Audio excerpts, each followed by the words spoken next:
కామ్యముతో కూడిన కర్మ అంటే ఏ పని చేసినా నాకేదో రావాలి. ఏమంటే పొద్దున్న గోపూజ చూశాను, పొద్దున్న గోపూజ చూశాను కదండి, నాకేమైనా వస్తుందా? వెంటనే ఓ 10 రూపాయలు కలిసి వచ్చేస్తాయా అని అడిగాను అనుకోండి, ఏమవుతుంది? 10 రూపాయలు ఇచ్చేశారు, పరమేశ్వరుడు 10 రూపాయలు అలాగో అలా కలిసి వచ్చేటట్టు చేశాడు. అయిపోయి ఎక్కడికో వెళ్ళారు, కాఫీ తాగారు, మీరు ఇద్దాం అనుకుంటుంటే మీ పక్కవాడు ఇచ్చేశాడు. అయిపోయిందా? మీ 10 రూపాయలు మిగిలిపోయిందా? చాలా ఓ గోపూజ చూసిన ఫలితం ఓ 10 రూపాయలే. అదే ఎందుకు ఆ దిక్కుమాలిన ఫలితం? మీకు ఏం చేసుకుంటాం దాంతో? కామ్యముతో కూడిన కర్మలు చేయుట ఇది చాలా ప్రమాదకరమైన విషయం. నేను చెప్పినంత తేలిక కాదు సుమండి. మీరు చూడండి, పుణ్యకర్మయే మీరు చేస్తూ వెళ్ళారనుకోండి, రోజు పుణ్యమే, వాడు ఏమి తప్పు చేయడు. కానీ మనస్సులో మాత్రం ఓ కోరిక, ఈ పుణ్యం అంతా నేను అనుభవించాలి, ఈ పుణ్యం అంతా అనుభవించాలి. ఇంత పుణ్యం చేసేసాడు, విపరీతంగా చేసేసాడు, చచ్చిపోయాడు, అయిపోయింది, ఈ శరీరం పడిపోయింది. ఏం చేయాలి పరమేశ్వరుడు? ఆ పుణ్యం నన్ను అనుభవింపచేయి, నా పుణ్యం అనుభవింపచేయి, ఆ పుణ్యానికి ఫలితం అని అడిగాడా? అడిగాడు కాబట్టి ఆ పుణ్యం అంతా అనుభవింపచేయాలా? ఇప్పుడు అనుభవింపచేయడానికి ఆయన ఏం చేస్తాడంటే, మిమ్మల్ని ఓ చక్రవర్తిని చేస్తాడు. ఓ 20 ఏళ్ళో 30 ఏళ్ళో చక్రవర్తిత్వం. బయటికి వస్తే వందిమాగదులు, పల్లకీలు, అంతఃపురాలు, భద్రగజాలు, విపరీతమైనటువంటి పేరు, ఐశ్వర్యం. ఇదంతా ఎక్కడిది? 80 ఏళ్ళు చేసిన పుణ్యం 20 ఏళ్ల చక్రవర్తిత్వంలో అయిపోయింది, సున్నా. నువ్వు పుణ్యాన్ని అనుభవించేయడంలో పోతుంది సుఖంగా. కాదు, నేను ఎందుకు చేస్తున్నానో తెలుసా ఈశ్వర? నేనేదో ఈ పుణ్యాన్ని ఫలితంగా అనుభవించడం కోసం కాదు, నాకు చిత్తశుద్ధిని నిష్కామ కర్మ చేస్తాను, నాకు ఏ కోరిక లేదు. నేను ఎందుకు నిన్ను సేవిస్తున్నానంటే, నిన్ను సేవించకుండా ఉండలేక ఇన్ని మాటలు, మళ్ళీ ఇప్పటికి ఎన్ని మాటలు పుట్టానో, ఎన్ని మాటలు చచ్చిపోయానో, ఇంకా వద్దు, ఇక నాకు పుట్టాలని లేదు, ఇక చావాలని లేదు, ఈశ్వర మార్గం చూపించు అని అడిగారు అనుకోండి, ఈ జన్మలో కాకపోతే కనీసం కొద్ది జన్మలలో పూర్తయిపోతుంది. పుట్టుకతోటే గొప్ప శివభక్తి తత్పరుడు. ఆయన యొక్క నిజాయితీని, మంచితనాన్ని, శివభక్తిని చూసి పాండ్యరాజు ఆయన్ని తన యొక్క ఆస్థానంలో ప్రధానమంత్రిగా నియమించాడు. పైకి రాజ్యంలో కొలువు చేస్తున్నారు కానీ ఆయన మనసంతా పరమశివ భక్తితో నిండిపోయి ఉండేది. అలా నిండిపోయి ఉన్న కారణం చేత ఒకానొకప్పుడు మహారాజు పిలిచి గుర్రాలు కొని తీసుకురండి అని కొంత పైకం ఇచ్చి, గుర్రాలు ఉన్న చోటు ఎక్కడుందో చూసి మంచి గుర్రాలు పట్టండి అన్నాడు. గుర్రాల కోసం వెళ్ళినట్టు ఉంటుంది, శివదర్శనం చేసినట్టు ఉంటుంది, యాత్ర చేసి సద్గురువు పాదాలు పట్టుకోవచ్చు, ఎక్కడో దొరుకుతారు గురువు గారని ఆయన బయలుదేరారు. అలా వెళ్ళి ఆయన ఒక క్షేత్రాన్ని చేరుకున్నారు. చేరుకుని ఆ శివాలయంలోకి వెడుతున్నారు. అక్కడ ఒక విచిత్రమైన విషయం జరిగింది. ఆ ఊళ్ళో ఉన్నటువంటి పిల్లలందరూ అన్నారు, ఇక్కడ మాకు అకస్మాత్తుగా ఎక్కడి నుంచో ఒక పెద్ద ఆయన వచ్చాడు, ఆయన మాకు రోజు పాఠాలు చెప్తూ ఉంటాడు, ఆయన ఏం కోరుకోడు, ఆ చిర్రాకు గల్జేరు 2 గిల్లి వండి అన్నంలో కలిపి పెడితే తింటాడంతే, ఆయనకి ఇంకేం అక్కర్లేదు. చిర్రాకు గల్జేరు కాలవల పక్కన కూడా మొలుస్తాయి, దానికి పెద్ద ప్రయత్నం ఏం అక్కర్లేదు, అత్యంత తక్కువ స్థాయి ఆకుకూరది, అది తింటూ ఉంటాడు. అంటే ఆయన వెతుక్కుంటూ ఆ గుడికి ప్రదక్షిణం చేస్తూ వెళ్ళేటప్పటికీ కృంద వృక్షం కింద దక్షిణామూర్తి కూర్చున్నట్టుగా కూర్చుని ఉన్నాడు ఒక ఆయన. ఆయన్ని చూడగానే మాణిక్యవాచకర్లకు అర్థమైంది, ఈయన పరమశివుడు, నా కోసమే వచ్చి కూర్చున్నారు ముందేనని. వెంటనే బట్టలు విప్పేసి గోచి పెట్టుకుని ఆయన ముందు సాష్టాంగం చేసి స్తోత్రం చేశారు. వెంటనే ఆ మహానుభావుడు అన్నాడు, నీకోసమే నేను ముందుగా వచ్చి ఇక్కడ కూర్చున్నానయా, పిల్లలకి పాఠం చెప్పాలన్న మిషతోటి. నీవు ఇక నుంచి నీవు గుర్రాలు కొనడానికి తెచ్చినటువంటి డబ్బుతో ఈ క్షేత్రానికి సేవ చేస్తూ ఈ ఆలయాన్ని వృద్ధిలోకి తీసుకొస్తూ ఇక్కడ ఉండిపో అన్నాడు. మాణిక్యవాచకర్లు అక్కడ ఉండిపోయారు. డబ్బంతా అయిపోయింది, గుర్రాలు లేవు, వెనక్కి వెళ్ళలేదు. ఈలోగా మహారాజు గారు కబురు చేశారు, గుర్రాలు లేవు, నువ్వు రాలేదు, ఏమిటి కథ అని. ఆయన భయపడి రాత్రి పడుకుని పరమశివుడిని ప్రార్థన చేశాడు. కల్లో పరమశివుడు కనబడి, వెలలేని మాణిక్యం ఒకటి ఇచ్చి నీ పట్టుకెళ్ళి రాజుకి శ్రావణ మాసంలో మూలా నక్షత్రం నాడు గుర్రాలు వస్తున్నాయని చెప్పు అన్నాడు. తీరా నిద్ర లేచి చూస్తే చేతిలో మాణిక్యం ఉంది, పరమశివుడు ఇచ్చింది అని మాణిక్యం పట్టుకుని పాండ్యరాజు దగ్గరికి వెళ్ళి ఆ మాణిక్యాన్ని ఇచ్చి శ్రావణ మాసంలో మూలా నక్షత్రం నాడు గుర్రాలు వస్తున్నాయన్నారు. మహారాజు నమ్మాడు, సంతోషించాడు. కానీ గూఢచారులు చెప్పారు, ఈయన డబ్బంతా క్షేత్రంలో ఖర్చు పెట్టేశాడండి, ఈయన దగ్గర ఏం లేదు, గుర్రాలు కొనలేదని. రాజుకు ఆగ్రహం వచ్చి మాణిక్యవాచకర్లను తీసుకెళ్లి కారాగారంలో పెట్టాడు. నిజంగా శ్రావణమాసం మూలా నక్షత్రంలో పరమశివుడే ఆ గుర్రాలు అమ్మేటటువంటి వాడి వేషంలో కొన్ని వందల గుర్రాలు తీసుకొచ్చి, మాణిక్యవాచకర్లు మాకు డబ్బు ఇచ్చారు, ఈ గుర్రాలు తీసుకోండి అని రాజుకి ఇచ్చాడు.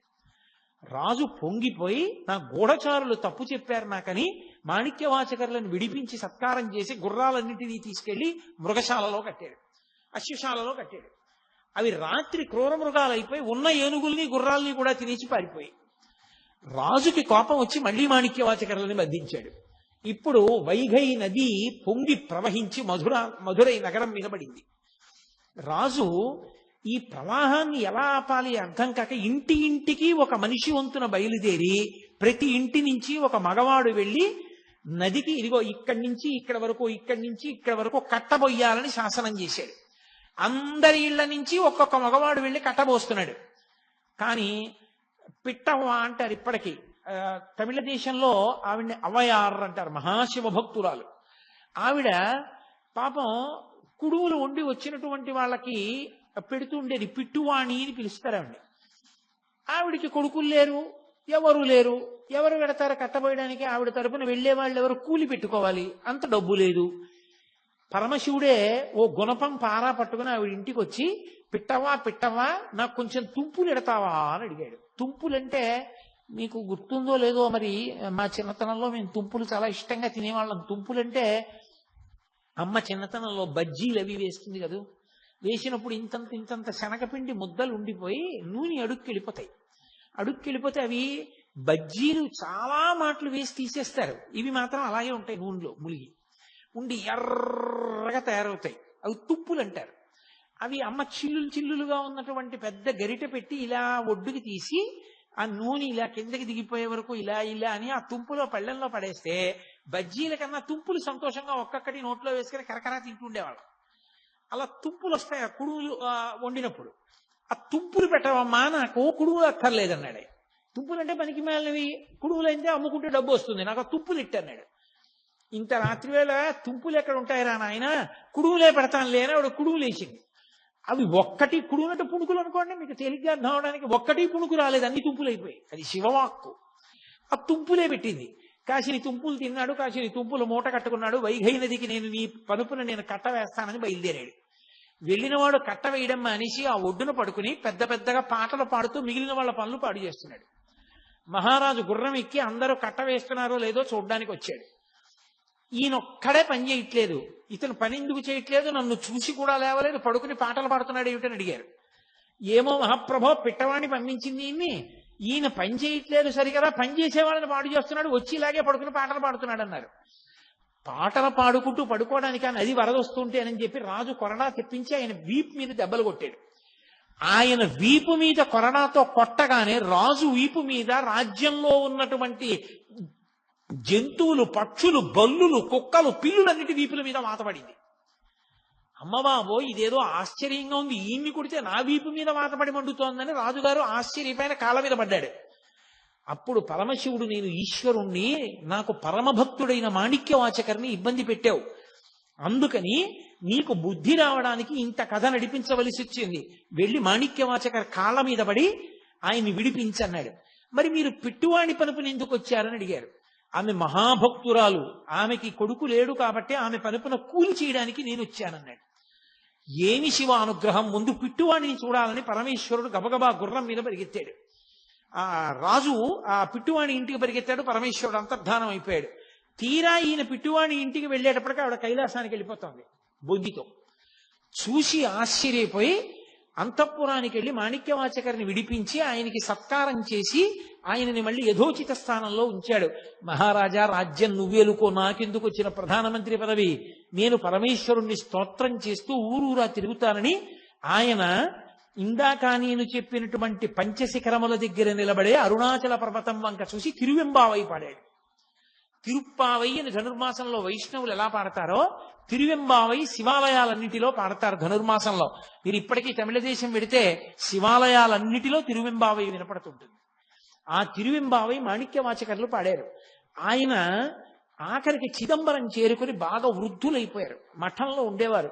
ఈయన మాటలు లోకానికి అందాలని పరమశివుడు ఒక వృద్ధ బ్రాహ్మణ వేషాన్ని వేసుకుని వారి ఇంటికి, ఆ మఠానికి వెళ్ళి బాగా చీకటి పడిపోయిన తర్వాత, అయ్యా పరమశివుడు మీది మీరు ఇన్ని పాటలు పాడారు కదా, మళ్ళీ ఒక్కసారి పాడండి వింటానన్నాడు. మాణిక్యవాచకారులు అన్నారు, ఎన్నో పాటలు పాడాను, వృద్ధుణ్ణి అయిపోయాను, జ్ఞాపకం ఉంటాయా? నాకు జ్ఞాపకం లేవన్నారు. పర్వాలేదు, ఇన్ని జ్ఞాపకం ఉంటే అన్నే పాడండి అన్నారు. అంటే మహానుభావుడు అప్పుడు పాడాడు, రాత్రి కాలం కూడా తెలియకుండా పాడాడు, తెల్లవారుజాము వరకు. దాన్ని తిరువాచకం అంటారు. మీరు ఎప్పుడైనా చదివారో లేదో ఆ పుస్తకం, చాలా అద్భుతంగా ఉంటుంది, మాణిక్యవాచకర్ల తిరువాచకం. ఆ తిరువాచకం పరమేశ్వరుడే కూర్చొని బ్రాహ్మణ రూపంలో రాశాడు. తెల్లవారుజామున నీరసపడి పడుకున్నాడు మాణిక్యవాచకర్. పరమేశ్వరుడు ఆ రాసిన తాళపత్ర గ్రంథం మీద ఇంకొక తాళపత్రం చేర్చి, ఆయన మాటలు మాణిక్యములు, అవి గాలిలో కలిసిపోతే మళ్ళీ భవిష్యత్ తరాలకు అందమని చిదంబరంలో నటరాజునైన నేనే ఆయన మఠానికి వెళ్ళి ఆయన దగ్గర కూర్చుని ఆయన పాడుతుంటే ఇవి వ్రాశాను. ఇవి ఇంత మాణిక్యముల వంటి మాటలు పలికినవాడు కాబట్టి ఆయనకి మాణిక్యవాచకర్రని పేరు పెడుతున్నాను అని చెప్పి నటరాజస్వామి ముద్ర వేసి తాడు కట్టి నటరాజస్వామి పాదాల దగ్గర పెట్టాడు. పెట్టి నటరాజులోకే లీనమయ్యాడు. తెల్లవారుజామున అర్చకులు లేచి తాళపత్ర గ్రంథం చూశారు. తెల్లబోయారు, దాని మీద నటరాజస్వామి వారి ముద్ర ఉంది. గబగబా పరిగెత్తి మాణిక్యవాచకర్లకి చెప్పారు, ఏమిటి దీని అర్థం, ఇలా ఎందుకు జరిగిందని. మీకు చెప్తాను రెండని చెప్పి మాణిక్యవాచకర్లు బయలుదేరి చిదంబరంలో నటరాజస్వామి దేవాలయం దగ్గరికి వచ్చి, ఇంత సౌజన్యమా మహానుభావ, నా పాటలు నువ్వు రాశావా, ఎంతటి సులభుడవయ్యా అని పరమశివుణ్ణి స్తోత్రం చేసి కన్నీళ్లతో ఆయన్ని వేడుకుంటూ ఉండగా ఆయనలోని జ్యోతి చిదంబరంలో నటరాజస్వామిలో ఐక్యమైపోయింది. అంతటి మహానుభావుడు మాణిక్యవాచకర్. ఆయన అరుణాచలంలోనే తిరువెంబావై పాడారు. పరమేశ్వరుడు గౌతమ మహర్షికి సాక్షాత్కరించి అరుణాచల క్షేత్రమునందు జరగవలసినటువంటి పూజా విధానాన్ని ఉపదేశం చేసినప్పుడు, అరుణాచల క్షేత్రమునందు ప్రదక్షిణము అత్యంత ప్రధానమైన ప్రాముఖ్యమైన విషయంగా ఆయన నిర్ధారణ చేశాడు. ప్రదక్షిణము అన్న మాటని కొంచెం జాగ్రత్తగా పట్టుకునే ప్రయత్నం చెయ్యాలి. ఎందుకంటే మీరు చూడండి, ఎప్పుడైనా ప్రదక్షిణము అన్నదాన్ని వేరుగా వాడరు. ప్రదక్షిణ నమస్కారాలు అంటారు. ప్రదక్షిణం ఎప్పుడు పూర్తవుతుంది? నమస్కారంతో పూర్తవుతుంది. ప్రదక్షిణము నమస్కారము అవిభాజ్యము, రెండు వేరు చేయడం కుదరదు. క్రియారూపంగా చూసినప్పుడు ప్రదక్షిణం నమస్కారం కన్నా వేరైనప్పటికీ, నమస్కారం చెయ్యడానికి యోగ్యమైనటువంటి వస్తువు పట్ల గౌరవ భావమును ప్రకటనం చేయడంలో ప్రదక్షిణం కూడా నమస్కారమునందు అంతర్భాగం అయిపోతుంది. అసలు ప్రదక్షిణము అన్న మాట ఎందులోంచి ఉద్భవించింది, ఏ భావనలోంచి పుట్టింది అంటే, దక్షిణ అంటే కుడి భాగం. మనం కుడివైపు ఏది ఉంచామో అది పరమ పూజనీయమైన వస్తువు, అత్యంత గౌరవమైన వస్తువు అని పేరు, గుర్తు. నేను ఏకకాలమునందు రెండు వస్తువులను పట్టుకోవలసి వచ్చింది అనుకోండి, పరమ ప్రధానమైన వస్తువు, గౌరవింపబడవలసినటువంటి వస్తువుని కుడి చేతి వైపు ఉంచుకోవాలి. అంత గౌరవించవలసినది కాదు అని అనిపించింది అనుకోండి, ఎడం చేతి పక్కన పెట్టుకుంటారు. ఒక ఈశ్వరమూర్తిని నా చేతిలో ఎవరో పెట్టారనుకోండి, దాన్ని ఎడం చేతి వైపు పెట్టకూడదు, దాన్ని కుడి చేతి వైపు ఉంచాలి. అంటే అది పూజనీయమైనది. అందుకే పూజ చేసేటప్పుడు భగవన్మూర్తులు ఎప్పుడు ఎదురుగుండా ఉండవు. అసలు పూజ యందు కానీ, దర్శనమునందు కానీ, దేవాలయంలో దర్శనం చేసినప్పుడు కానీ అభిముఖ పూజ ఉండదు. భగవంతుడికి ఎదురుగుండా కూర్చోకూడదు. ఎందుకు కూర్చోకూడదు అంటే ఒక్కటే కారణం, ఈశ్వరుడు పరమతేజోమూర్తి. ఆయన యొక్క స్వరూపమే తేజస్సు, కాంతి. దానికి ఒక లక్షణం ఉంటుంది, అది ఎదుటివారి కాంతిని లాక్కుంటుంది. ఆ లక్షణం ఉన్న కారణం చేత ఈశ్వరుడికి అభిముఖంగా కూర్చుని పూజ చేస్తే తేజస్సు క్షీణిస్తుంది. అందుకని అభిముఖ పూజ లేదు. అద్వైత భావన చేత అంతా ఒక్కటైనా కర్మ చేసేటప్పుడు, క్రియ చేసేటప్పుడు భేదం ఉంటుంది. అందుకని ఈశ్వరుణ్ణి కుడి చేతి వైపు ఉంచుకుని తాను కూర్చోవాలి. ఈశ్వరుడు కుడివైపునుంటే తానెటు కూర్చోవాలి? తను ఎప్పుడూ ఆరాధనా సమయమునందు తూర్పు దిక్కుని చూడాలి. తూర్పుని చూస్తూ తాను కూర్చుంటే భగవన్మూర్తులు ఉత్తర దిక్కుగా చూస్తాయి. అప్పుడు పువ్వు పడేటప్పుడు కుడి చేతిని కదిపితే పడుతుంది. ఇలా కుడి చేతి వైపు పళ్ళెంలోంచి పువ్వులు ఇలా అంటున్నారు అనుకోండి, ఆ పువ్వులు ఈశ్వర మంటపం వైపుకు పడుతుంటాయి, ఈశ్వర పాదముల మీద పడతాయి. ఆయన కుడివైపు ఉంటాడు, మనం తూర్పుని చూస్తూ ఉంటాం. పూజా పరికరములు కుడి చేతి వైపు ఉంటాయి. అసలు ఎడం చేత్తో అందుకోవలసిన అవసరం, ఎడం చేత్తో ముట్టుకోవలసిన అవసరం ఇక ఉండదు పూజలో. ఒక్క కుడి చేత్తోనే చేస్తారు. ఎప్పుడైనా ఏదైనా బరువైనదైతే కుడి చేతితో పట్టుకుని ఎడం చేతి యొక్క బలాన్ని కలుపుతారు తప్ప కుడి చేతితో మాత్రమే ఉపయోగించడానికి కారణం, అవతల ఎవరిని మీరు ఆరాధన చేస్తున్నారో ఆయన పరమ గౌరవనీయుడు, మన జీవితానికి అంతటికీ కూడా ఆయనే ధ్యేయమైన వాడు అని చెప్పడం కోసమని కుడివైపు ఉంచుతారు.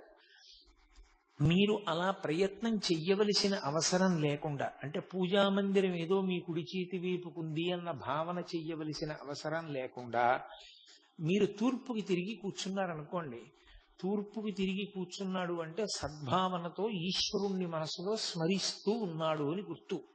తూర్పుకి తిరిగి కూర్చుని ఉన్నారనుకోండి, అప్పుడు దక్షిణం. మీరు చూడండి, తూర్పుకి తిరిగితే కుడి చేతి వైపు ఏ దిక్కు అన్నాను అనుకోండి దక్షిణం, ఎడం చేతి వైపు ఉత్తరం, వెనక వైపు పశ్చిమం కదా. దక్షిణం అన్న మాట ఎక్కడి నుంచి వచ్చిందంటే, అలా కూర్చున్నటువంటి వాడి యొక్క కుడి చేతి వైపు హృదయం అంటారు. మనం సాధారణంగా గుండెకి పర్యాయపదంగా హృదయస్థానం ఏది అంటే ఎడం చేతి వైపు చూపిస్తాం. కానీ ఆధ్యాత్మ విద్యయందు హృదయము అన్నది పరమేశ్వరుని యొక్క స్థానము. ఆ హృదయము ఎటువైపు ఉంటుంది అంటే కుడివైపుకు అని నిర్ధారించారు. అందుకే భగవాన్ రమణులు తాబేటి బండ దగ్గర ఆయన ఒకసారి కూర్చుని ఉండగానికి ఊపిరి ఆగిపోయింది. ఊపిరి ఆగిపోయి రక్త ప్రసారం అంతా ఆగిపోయింది, శరీరం అంతా నల్లగా అయిపోయి కొయ్యబారిపోయింది. పక్కన కూర్చున్న ఆయన గోలగోల పెట్టేశాడు, రమణ మహర్షి శరీరం వదిలిపెట్టేశాడు. రమణులు మాత్రం సాక్షిగా చూస్తున్నారు ఏమవుతోంది శరీరం అని. ఓ, ఇది మృత్యువు వాత పడింది అని తెలుసుకున్నారు. తెలుసుకున్న తరువాత అహంస్ఫురణం మాత్రం ఇక్కడి నుంచి వస్తోంది. అహంస్ఫురణ అంటే ఈశ్వర స్థానంలోంచి ఉన్నాను అని చూస్తున్న భావన ఇక్కడి నుంచి వస్తోంది. ఒక్కసారి ఇటువైపు నుంచి ఒక కాంతి తీవ్రమైన వేగంతో ఎడం పక్కకి వెళ్ళింది. వెంటనే మళ్ళీ గుండె కదిలి రక్త ప్రసారం అయి ఆయన లేచారు. ఇప్పటికీ ప్రదక్షిణ మార్గంలో ఆ తాబేటి బండని చూస్తుంటారు. రమణ మహర్షికి ఎక్కడ ఈ అనుభవం కలిగిందో ఆ ప్రదేశానికి ఆ పెద్ద బండకి తాబేటి బండ అని పేరు. కాబట్టి కుడి చేతి వైపు హృదయస్థానం ఉంటుంది. ఆ హృదయస్థానము ఈశ్వర స్థానము. తూర్పుకి తిరిగి చూస్తున్నప్పుడు కుడి చేతి వైపుకి పరమేశ్వరుడు హృదయస్థానమునందున్నాడు. ప్రత్యేకంగా ఒక పూజా మందిరాన్నో ఒక మూర్తినో మీరు పెట్టవలసిన అవసరం లేదు.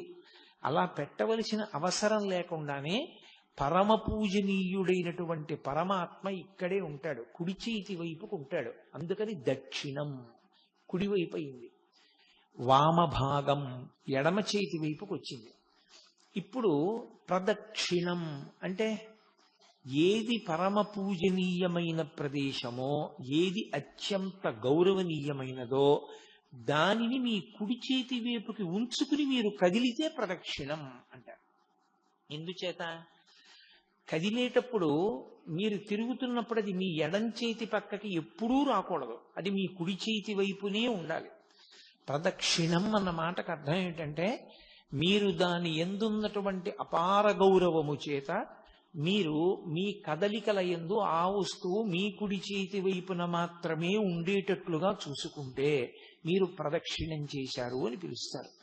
ప్రదక్షిణానికి సంబంధించిన భావన తెలియకుండా, దాని గురించి అసలు ఏమీ తెలియకుండా ప్రదక్షిణం చేశారనుకోండి, అది తప్పని నేను అంటలేదు. కానీ అసలు భావన లేదనుకోండి, మనసులో ఏమీ లేదు, ఉత్తినే తిరుగుతున్నాడు.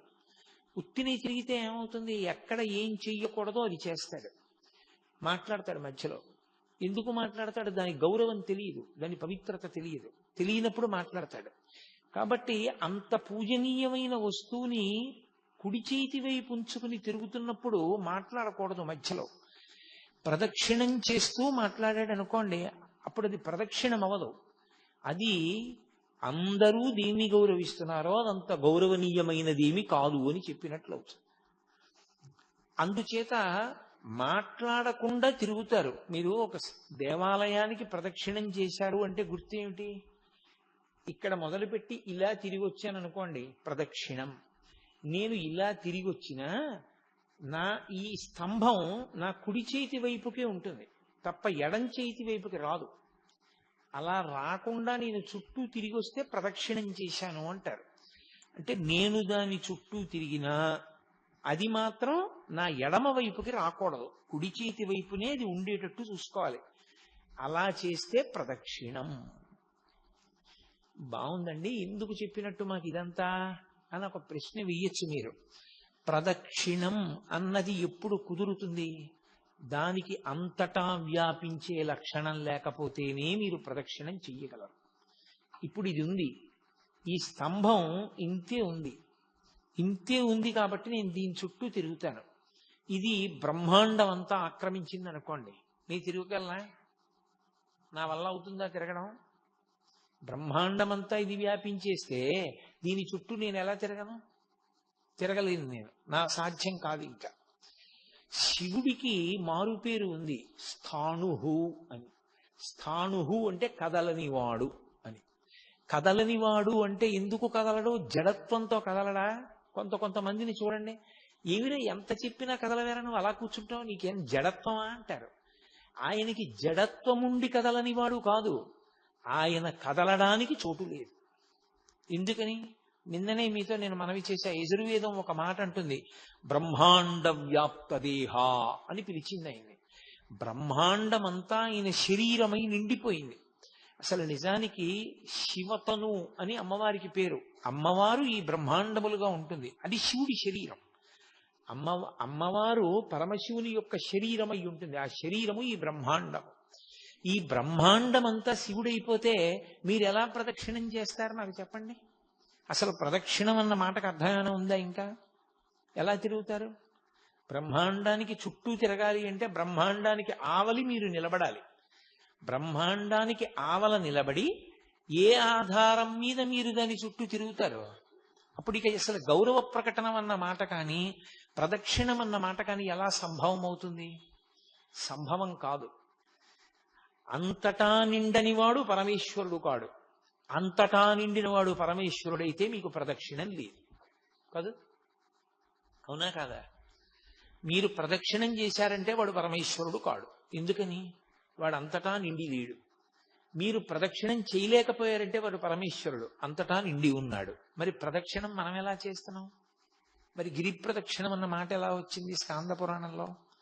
అంటే అసలు ప్రదక్షిణం చేసేటటువంటి వానికి ఉండవలసిన మొట్టమొదటి భావన అది. ప్రదక్షిణం చేసేటప్పుడు రెండు చేతులు జోడించి నమస్కరించి ఒక భావన చేస్తారు. ఏమిటి ఆ భావన? అంతటా నిండిన పరమాత్మ నేను ఆయన చుట్టూ తిరగడానికి ఆనుకూల్యత వహించి ఒక రూపంగా ఆయన కిందకి దిగొచ్చాడు, తక్కువగా దిగిపోయాడు. ఆయన దిగిపోయి ఇప్పుడు తిరుగు నా చుట్టూ అన్నాడు. ఇప్పుడు తిరుగు నా చుట్టూ అన్నాడు కాబట్టి తిరగగలుగుతున్నారు, లేకపోతే ఎలా తిరుగుతారు? తిరగడం సాధ్యం కాదు. అంతటా నిండిపోయినటువంటి పరమేశ్వరుడు ఒక లింగ రూపాన్ని ధరించాడు, ధరించి తిరుగు నా చుట్టూ అన్నాడు, ఇప్పుడు తిరగగలిగారు. అందుకే భగవాన్ రమణులు కూర్చునుంటే ఒకరు వచ్చి ఆయనకి ప్రదక్షిణం చేశారు. ఏం చేస్తున్నారన్నారు అంటే ఆ రమణులతో ఆయన అన్నాడు, మీకు ప్రదక్షిణం చేశానన్నాడు. మీరు నాకు ప్రదక్షిణం చేయగలరా అన్నారు రమణ మహర్షి. ఆయనకి అర్థం కాలేదు. మీరు నాకు ప్రదక్షిణం చెయ్యగలరా అన్న మాటకు అర్థం ఏమిటో తెలుసా? నేను ఆత్మని, నేను శరీరాన్ని కాను. ఆత్మ అంతటా నిండిపోయింది. మీలో ఉన్న ఆత్మ నాలో ఉన్న ఆత్మ కన్నా భేదం కాదు. కానప్పుడు ఒకటైన వస్తువు తన చుట్టూ తాను ఎలా తిరుగుతోంది? ఎలా ప్రదక్షిణం చేస్తారు? పోనీ మీరు నా వద్ద తెలుసుకోవలసిన వారిగా కొంచెం తక్కువలో ఉన్నారు, నేను ఎక్కువలో ఉన్నాను అనుకుంటే, వ్యోమవత్యాప్త దేహాయ దక్షిణామూర్తయే నమః. ఆకాశమంతా నిండిపోయినటువంటి స్వరూపం లాంటి వాడు గురువు. ఆ గురువు చుట్టూ ఎలా తిరుగుతావు నువ్వు? గురువుకి పరబ్రహ్మానికి అభేదం. గురుర్బ్రహ్మ గురుర్విష్ణు గురుర్దేవో మహేశ్వర గురు సాక్షాత్ పరబ్రహ్మ తస్మై శ్రీ గురవే నమః. మరి ఎలా తిరుగుతాం అంటే ప్రదక్షిణం చేసేటప్పుడు ఉండవలసిన మొట్టమొదటి భావన ఏమి అంటే, నా యందు అనుగ్రహంతో అయ్యో వీడు నా చుట్టూ తిరుగుదాం అనుకుంటున్నాడు, నేను బ్రహ్మాండ రూపంగా ఉండిపోతే వీడు నా చుట్టూ ఎలా తిరుగుతాడని సర్వేశ్వరుడు కుదించుకుని ఒక మూర్తి రూపంలోకి వచ్చి నించున్నాడు. వేదాహమేతం పురుషం మహాంతం ఆదిత్యవర్ణం తమసస్తు పారే సర్వాణి రూపాణి విచిత్య ధీరా నామాని కృత్వాభివదన్ యదాస్తే అంటుంది వేదం. ఒక పేరుకి దొరికేటట్టుగా మాంసనేత్రము చేత చూడబడడానికి వీలుగా ఆయన దిగి వచ్చాడు. దిగి వస్తే అప్పుడు ఆయన చుట్టూ మీరు తిరగగలరు. అంటే పరమేశ్వరుడి వ్యాపకత్వం ఎంత గొప్పదో సౌలభ్యం అంత గొప్పది. ఆ సౌలభ్యము ఉంది కాబట్టి మీరు ప్రదక్షిణం చెయ్యగలుగుతున్నారు. ఇప్పుడు ఆ సౌలభ్యాన్ని మీరు ఊహించారనుకోండి, మీకు భగవంతుని యొక్క కారుణ్యము అర్థమై ఆయన పట్ల మీకు ఒక గొప్ప అనుబంధం ఏర్పడుతుంది. ఆ అనుబంధంతో మీరు తిరుగుతున్నప్పుడు అసలు నాకు అవకాశం లేదు, ఆయన అవకాశం ఇచ్చాడు. ఆయన అవకాశం ఇచ్చి తిరగరా అంటే నా దృష్టి ఇంకో దాని మీద పెట్టి ఇంకోటి మాట్లాడుతూ ఎలా తిరుగుతాను, ఎలా అపచారం చేస్తాను? కాబట్టి నేను ఆయన మీదే దృష్టి పెట్టి తిరుగుతాను. అందుకని మౌనం వచ్చింది ప్రదక్షిణల్లో. ప్రదక్షిణమునందు మౌనము రావడానికి కారణం ఏమిటి అంటే ఆయన అనుగ్రహము ఉన్నది కనుక. ఆయనకి చీకాకు కలిగిందనుకోండి, నా యథారూపాన్ని పొందుతున్నాను అన్నాడు అనుకోండి, ఇక మీకు ప్రదక్షిణం ఏది? అందుకని ఆయన అనుగ్రహాన్ని నిలబెట్టుకోవడానికి మీరు అంత జాగ్రత్తగా ప్రదక్షిణం చెయ్యాలి. ప్రదక్షిణం చేసేటప్పుడు ఒక నియమం చెప్తారు. ప్రదక్షిణం చేసేవాళ్ళు ఎలా ప్రదక్షిణం చెయ్యాలి అంటే, నూనె బిందె ఒకటి ఒలికిపోయి నేల మీద నూనె పడిపోతే నిండు గర్భిణి ఇంకొక గంటలోనో 2 గంటల్లోనో ప్రసవం అయిపోతుందన్న స్థితిని పొంది ఉన్నటువంటి గర్భిణీ స్త్రీ చేతిలో ఒక గిన్నె పట్టుకుని, గిన్నె నిండా తైలంతో ఉన్న పాత్ర పట్టుకుని, అంటే దాని నిండా నూనె పోసుకొని చుక్క కింద పడకుండా నడుస్తోంది అనుకోండి, కింద నూనె, నున్నటి నేల, నిండు గర్భిణి, చేతిలో తైలపాత్ర, ఎంత జాగ్రత్తగా అడుగు వేస్తుందో అంత జాగ్రత్తగా అడుగు వేయాలి. ఎందుకని? లేకపోతే లోపల ఉన్న వాడికి పదఘట్టన ప్రకంపనలు తెలుస్తాయి. అది అపచారమైన పట్ల. ఇప్పుడు ఇందాక నేను గభాలన వేదిక మీదకి వచ్చాను, ఇది ఏమైంది? కింద పడింది. ఎందుకని? నా పదఘట్టనల ప్రకంపనలు ఇది పుచ్చుకోలేకపోయింది, ఇది కింద పడింది. మీరు పదఘట్టనలు చేస్తూ నడుస్తున్నారనుకోండి, చేస్తే లోపల ఉన్న మూర్తికి ఇబ్బంది కలుగుతుంది. అందుకని నిశ్శబ్దంగా ప్రశాంతంగా నడవాలి. భక్తి ఉద్దీపనమైతే భగవన్నామని చెప్పచ్చు. నర్తన చేస్తూ ప్రదక్షిణం చేసేవాళ్ళు ఉంటారు. నృత్య ప్రదక్షిణము అని ఈశ్వరుని యొక్క ఆరాధనా క్రమంలో ఒక భాగం. నృత్యం చేస్తూ ప్రదక్షిణం చేస్తారు, పాట పాడుతూ ప్రదక్షిణం చేస్తారు, సంగీత వాద్యాన్ని మోగిస్తూ ప్రదక్షిణం చేస్తారు, మౌనంగా ప్రదక్షిణం చేస్తారు. తప్ప లౌకికమైన మాటలు మాట్లాడుతూ ప్రదక్షిణం లేనే లేదు అసలు. కాబట్టి అసలు మాట్లాడుతూ ప్రదక్షిణం చేశాడు అంటే వాడికి ప్రదక్షిణం గురించి ఏమీ తెలియదు అని గుర్తు. ఎందుకు ప్రదక్షిణం చేస్తారు? ప్రదక్షిణం చేయడం దేనికోసం అంటే నమస్కారం చేయడం కోసం. మీరు ఎక్కడ మొదలు పెట్టారో అక్కడికి తిరిగి వచ్చేసేయాలి, తిరిగి వచ్చి నమస్కారం చెయ్యాలి. ఆ నమస్కారం చేసేటప్పుడు పరమేశ్వర మూర్తి తూర్పుని కానీ పశ్చిమాన్ని కానీ చూస్తే మీరు ఉత్తరానికి తిరిగి నమస్కారం చేయాలి. ఒకవేళ ఈశ్వరమూర్తి ఉత్తరాన్ని కానీ దక్షిణాన్ని కానీ చూస్తే మీరు తూర్పుకి తిరిగి నమస్కారం చేయాలి. తూర్పుని ఉత్తరాన్ని తప్ప మీరు నమస్కారం చేసేటప్పుడు మీరు దక్షిణాన్ని పశ్చిమాన్ని చూడకూడదు, చూడకుండా నమస్కారం చేయాలి. అందుకని ప్రదక్షిణ నమస్కారములు అంటారు. ప్రదక్షిణము తర్వాత వచ్చేది నమస్కారం. ఇది తత్వాన్ని మీరు బాగా పట్టుకోకపోతే ఎప్పుడు ఎక్కడికి వెళ్ళి ఏ ప్రదక్షిణం చెయ్యండి, ప్రదక్షిణమన్న మాట చేత అపరాధం చేస్తాడు తప్ప వాడు శాస్త్రవిహితమైనటువంటి ప్రదక్షిణ చెయ్యలేడు. ఇందుచేత ప్రదక్షిణము కదలిక, నమస్కారము కదలికలు ఆగిపోతాయి. మీరు గమనించండి, ప్రదక్షిణంలో ఏం చేస్తాను? నేను కదులుతాను. పొద్దున్నే నేను అయ్యప్ప స్వామి దేవాలయంలో ప్రదక్షిణం చేశాను, గోపూజకి వెళ్ళి. ప్రదక్షిణం చేస్తున్నంతసేపు కదులుతాను, మెల్లగా నడుస్తూ ఉపాలయాలన్నీ దర్శనం చేసి ప్రధానమూర్తి దర్శనానికి వెడతాం. వెళ్ళి ప్రధానమూర్తి దర్శనం చేసినప్పుడు ఏం చేస్తాను? ఆగిపోతాను. ఇక అక్కడ కదలికలు ఉండకూడదు. ఆగిపోయి నమస్కారం చేసి సాష్టాంగము అంటే భూమి మీద పడిపోతాడు. పురసా శిరసా దృష్ట్యా మనసా వచసా తథా పద్భ్యాం కరాభ్యాం కర్ణాభ్యాం ప్రణామోష్టాంగముచ్యతే అని 8 అవయవములు తగిలేటట్టుగా నేల మీద పడి నమస్కరించాలి పురుషుడైతే. స్త్రీ అయితే పంచాంగ నమస్కారం, వాళ్ళు నేల మీద పడి నమస్కారం చేయకూడదు. కాబట్టి ఇప్పుడు నమస్కారం చేస్తే కదలికలన్నీ ఆగిపోవాలి కాసేపు. దాని రహస్యం ఏమిటో తెలుసా? ఎందుకు ప్రదక్షిణ నమస్కారాలు వచ్చాయో తెలుసా? ప్రదక్షిణం చేసేటప్పుడు ఎంత మౌనంగా ఎంత జాగ్రత్తగా నడిచావో ధర్మాన్ని అంత జాగ్రత్తగా పట్టుకుని కదులుతూ ఉండాలి. ధర్మము ప్రతి క్షణం కదిలిపోతుంది. ఒక క్షణంలో ఉన్న ధర్మం ఇంకో క్షణంలో ఉండదు. ఒక చోట ఉన్న ధర్మం ఇంకొక చోట ఉండదు. ఇక్కడ నాది ఒక ధర్మం, మీది ఒక ధర్మం. మీరు శ్రోత, మీరు కదలకుండా వింటారు. నేను కొంత కదులుతూ ఉంటాను. నేను ఉన్నతాసనం మీద కూర్చుంటాను చెప్పేవాడిని కాబట్టి. వినేవాళ్ళు చెప్పేవాడి మీద గౌరవంతో అంతకన్నా కిందకి కూర్చుంటారు. ఇదే నేను నా కార్యాలయానికి వెళ్ళాననుకోండి, నా పై అధికారికి నమస్కారం చెయ్యాలి, అప్పుడు అది నా ధర్మం. అంతేకాని ఇక్కడ నేను నమస్కారాలు పుచ్చుకున్నాను కదా అక్కడ నేను నమస్కారం చేయనకూడదు. అక్కడ నాకు అది ధర్మం. ధర్మం అనుక్షణం మారిపోతుంది. ధర్మం ఒకలా ఉండదు. మారిపోతున్న ధర్మాన్ని ఒడిసి పట్టుకోవాలి. ఎక్కడ ఎలా ఉండాలో అలాగే ఉండాలి. ఎక్కడ ఎలా ఉండాలో అలా ఉండడంలో వైక్లభ్యం వచ్చిందనుకోండి, మీరు చిన్నవాళ్ల పట్ల తప్పు చేస్తే ఈశ్వరుడికి క్షమార్పణ చెప్పాలి. పెద్దవాళ్ల పట్ల తప్పు చేస్తే పెద్దవాళ్ళకి క్షమార్పణ చెప్పాలి. నా మాట మీరు బాగా పట్టుకున్నారో లేదో? నేను క్షమార్పణ రెండుగా విభాగం చేసి మాట్లాడాను. చిన్నవాళ్ల పట్ల దోషం చేస్తే నేను ఈశ్వరుడికి క్షమార్పణ చెప్పాలి. నా కూతురుతో నేను మాట్లాడేటప్పుడు నేను పొరపాటుగా మాట్లాడాను అనుకోండి, నేను అలా మాట్లాడకూడదు. కానీ నేను కొంచెం వ్యగ్రతతో మాట్లాడాను నా కూతురుతో, కోపంగా. అది కన్నుల నీరు పెట్టుకుంది. నాన్నగారు కోపంగా మాట్లాడారమ్మా నన్ను అని. ఇప్పుడు అమ్మ ఏం అనుకోకురా, ఏదో అన్యథా ఆలోచనలో ఉన్నాను, ఆ వ్యగ్రతలో నిన్ను తొందరపడి గబుక్కుని అన్నానమ్మా, అలాగా నన్ను మన్నించు అనకూడదు. చిన్నపిల్లల దగ్గర అపరాధం చేసినటువంటి వాడు చిన్నపిల్లలకి క్షమార్పణ చెప్పకూడదు.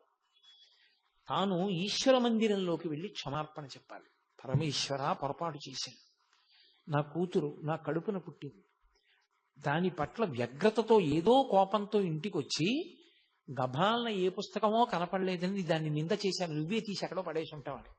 పాపం దానికి తెలియదు, నేనే ఎక్కడ పెట్టానో గుర్తొచ్చింది. దాని మనసు కుండింది. నాన్నగారు నన్ను అనవసరంగా అన్నారండి, నేను తప్పు చేశాను, దాని మనసు బాధ పెట్టాను, నన్ను క్షమించు అని ఈశ్వరుడికి క్షమార్పణ చెప్పాలి. పెద్దవాళ్ల పట్ల అపచారం చేస్తే, నా కూతురు నా పట్ల అపచారం చేసింది అనుకోండి, దేవుడికి చెప్పడం కాదు, పూజామందిరంలోకి వెళ్ళి నాన్నగారండి క్షమించండి, నేను పొరపాటు చేశాను, నిజమే నేనే తీశాను ఆ పుస్తకం, నాన్నగారు తీయలేదు అన్నాను కానండి, మర్చిపోయాను, నేనే తీశాను, మీకు కనపడలేదు, మీరు ఇబ్బంది పడ్డారు, నన్ను క్షమించండి అని చెప్పాలి. ధర్మాన్ని ధర్మంగా పట్టుకోవాలి. అందుకే ధర్మం అంతా కదలిక. ధర్మమునందు కదిలి కదిలి కదిలి కదిలి ఎక్కడ ఆగిపోతాడంటే సత్యమునందు ఆగిపోతాడు. సత్యము మారదు. అన్ని వేళల, అన్ని యుగములలో, అన్ని రోజులలో, అన్ని సంధ్యలలో మార్పు లేక కదలిక లేక ఒక్కలా ఉండిపోయేటటువంటి పదార్థమునకు సత్యమని పేరు. ఆ సత్యము బ్రహ్మము, పరమేశ్వరుడు. సత్యం జ్ఞానమనంతం బ్రహ్మ. సత్యమే బ్రహ్మము, బ్రహ్మమే సత్యము. సత్యమునకు బ్రహ్మమునకు అభేదము. ఆ సత్యాన్ని చేరుకోవడానికి మీరు కదులుతూ ఉండాలి ధర్మం పట్టుకుని. ధర్మం పట్టుకుని కదిలి కదిలి సత్యమునందు ఆగిపోతారు. అదే ఈశ్వరుణ్ణి చేరిపోవడం. అందుకే ధర్మాన్ని ఎవడు పట్టుకున్నాడో వాడు సత్యాన్ని చేరిపోతాడు. ఎవడు ధర్మాన్ని వదిలేశాడో వాడు సత్యాన్ని చేరలేడు. కాబట్టి ప్రదక్షిణ నమస్కారము కదిలి కదిలి ఆగిపోవుట, పడిపోవుట. కదిలి కదిలి ఆగిపోవడం అంటే తిరిగి తిరిగి ఈశ్వరుణ్ణి చేరిపోవడం. జన్మ జన్మలు ఎన్నో ఎత్తి జీవుడు శరీరాలు మార్చి మార్చి మార్చి మార్చి ప్రవేశించి ధర్మాన్ని పట్టుకోవడానికి వీలైనటువంటి మనుష్య జన్మలోకి ప్రవేశించి ధర్మము అన్నిటికీ ఉండదు. మనుష్యునొక్కనికే ధర్మం, మిగిలిన వాటికి అన్నిటికీ కలిపి ఒకటే ధర్మం, పశుధర్మం. పశుధర్మో నమే ప్రీతిం అంటాడు వ్యాసుడు దేవి భాగవతంలో.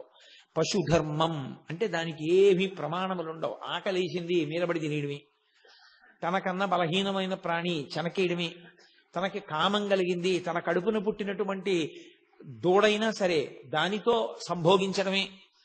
మనుష్యునకు అలా కుదరదు, ఆయనకి ధర్మం ఉంది. ఎలా పట్టుకోవాలో అలా పట్టుకోవాలి. ఎలా పట్టుకోవాలో చెప్పేది ఎవరు? వేదం. ఇక రెండో పదార్థం లేదు. ధర్మం చెప్పడానికి లోకంలో అధికారం ఉన్నది ఎవరికి? గురువుకి కూడా లేదు. గురువు ఎప్పుడవుతాడంటే అచంచల విశ్వాసము వేదమునందుంటే, వేదం ఏం చెప్పిందో అది చెప్తేనే గురువు తప్ప గురువు గారు చెప్తే ధర్మం అవదు. వేదాన్ని గురువు గారు చెప్పారు కాబట్టి ధర్మం అవుతుంది. గురువు వేదం ఒక్కటే చెప్తాడు, వేదాంతర్గతమైన విషయమును మాత్రమే గురువు చెప్తాడు. అందుకే వేదమే ప్రమాణము, శృతి ప్రమాణం తప్ప వేరొకటి ప్రమాణము కాదు. ఆ వేదము ధర్మాన్ని చెప్పింది. ఇదిగో ఈ తత్వాన్ని పట్టుకుంటే ముందు ప్రదక్షిణం చేయడానికి అధికారం వచ్చిందని గుర్తు. కాబట్టి శివుడు అన్నాడు గౌతమ మహర్షితో, అరుణాచలమునందు ప్రదక్షిణము గొప్పది. ఎందువల్ల? నేను స్థూల శివుడిగా ఉన్నాను ఇక్కడ, నేను ఒక కొండ రూపంలో ఉన్నాను. ఏమిటి అనుగ్రహం దానివల్ల అంటే, అసలు సామాన్యమైనటువంటి ఏ జీవి కూడా నన్ను చేరలేదు ఇక్కడ. నేను అగ్నిలింగాన్ని కాబట్టి పెద్ద పెద్ద స్ఫులింగములతో అంత పెద్ద అగ్నిహోత్రం జ్వలిస్తోంది అనుకోండి, మీరు పెడతారా నేను పెడతానా ప్రదక్షిణం చేయడానికి? ఎలా సాధ్యం? అసలు ఎవరు వెళ్ళరు. దాని మించి సెగొచ్చింది అనుకోండి, గాలి, వేడి గాలి, మాడిపోతాడు. ఎవరు ప్రదక్షిణం చేయగలరు? చెయ్యలేరు. ఆయన ఏం చేశాడంటే ఆ శిలలలోకి లాగేశాడు ఆ అగ్నితత్వాన్ని. లాగి ఒక కొండలా కనపడేటట్టుగా, దాని మీద ఓషధిలో పెరిగేటట్టుగా కూడా అనుగ్రహించాడు. ఒక కొండలా కనపడిన కారణం చేత మీరు పరమేశ్వర ప్రదక్షిణాన్ని చెయ్యగలరు. నా అనుగ్రహము చేత అగ్నిలింగమైన నేనే అరుణాచలంలోకి వచ్చేటప్పటికి ఒక పర్వత రూపాన్ని పొందాను. ఈ పర్వత రూపాన్ని పొందిన కారణం చేత ఇక్కడ ఎవరు ప్రదక్షిణం చేస్తానని నిర్ణయం చేసుకుని బయలుదేరుతాడో వాడు కొన్ని కోట్ల కోట్ల కోట్ల కోట్ల జన్మలెత్తితే తప్ప అసలు ఆ సంకల్పమును పొందడు. నేను నిన్ననే మీతో ఒక మాట మనవి చేశా. అరుణాచల ప్రవేశమునకు ముందు, అరుణాచల ప్రవేశము తరువాత అని జీవుడికి విభాగం చేస్తారు. అసలు వీడెప్పుడైనా అరుణాచలం వెళ్ళాడా చూస్తారు. అరుణాచలం వెళ్ళాడు, ఆ జీవుడి స్థాయి వేరు. అరుణాచలం వెళ్ళలేదు, ఆ జీవుడి స్థాయి వేరు. ఇప్పుడు అరుణాచల ప్రవేశం చేశాడు, గిరి ప్రదక్షిణం చెయ్యాలి, ఆ గిరికి ప్రదక్షిణం చెయ్యాలి తాను. ఆ కొండకి ప్రదక్షిణం అంటే శివుడికి ప్రదక్షిణమే. ప్రదక్షిణం అన్న మాటకు అర్థం మీరు బాగా గుర్తుపెట్టుకోవాలి. ఏ బిందువు దగ్గర మీరు బయలుదేరారో తిరిగి ఆ బిందువు దగ్గరికి వచ్చేయాలి. కుడి చేతి వైపుకి మీకు కొండ ఉండాలి, ఉండేటట్టుగా తిరిగి రావాలి. అలా తిరిగి వస్తే దానికి ప్రదక్షిణం అని పేరు.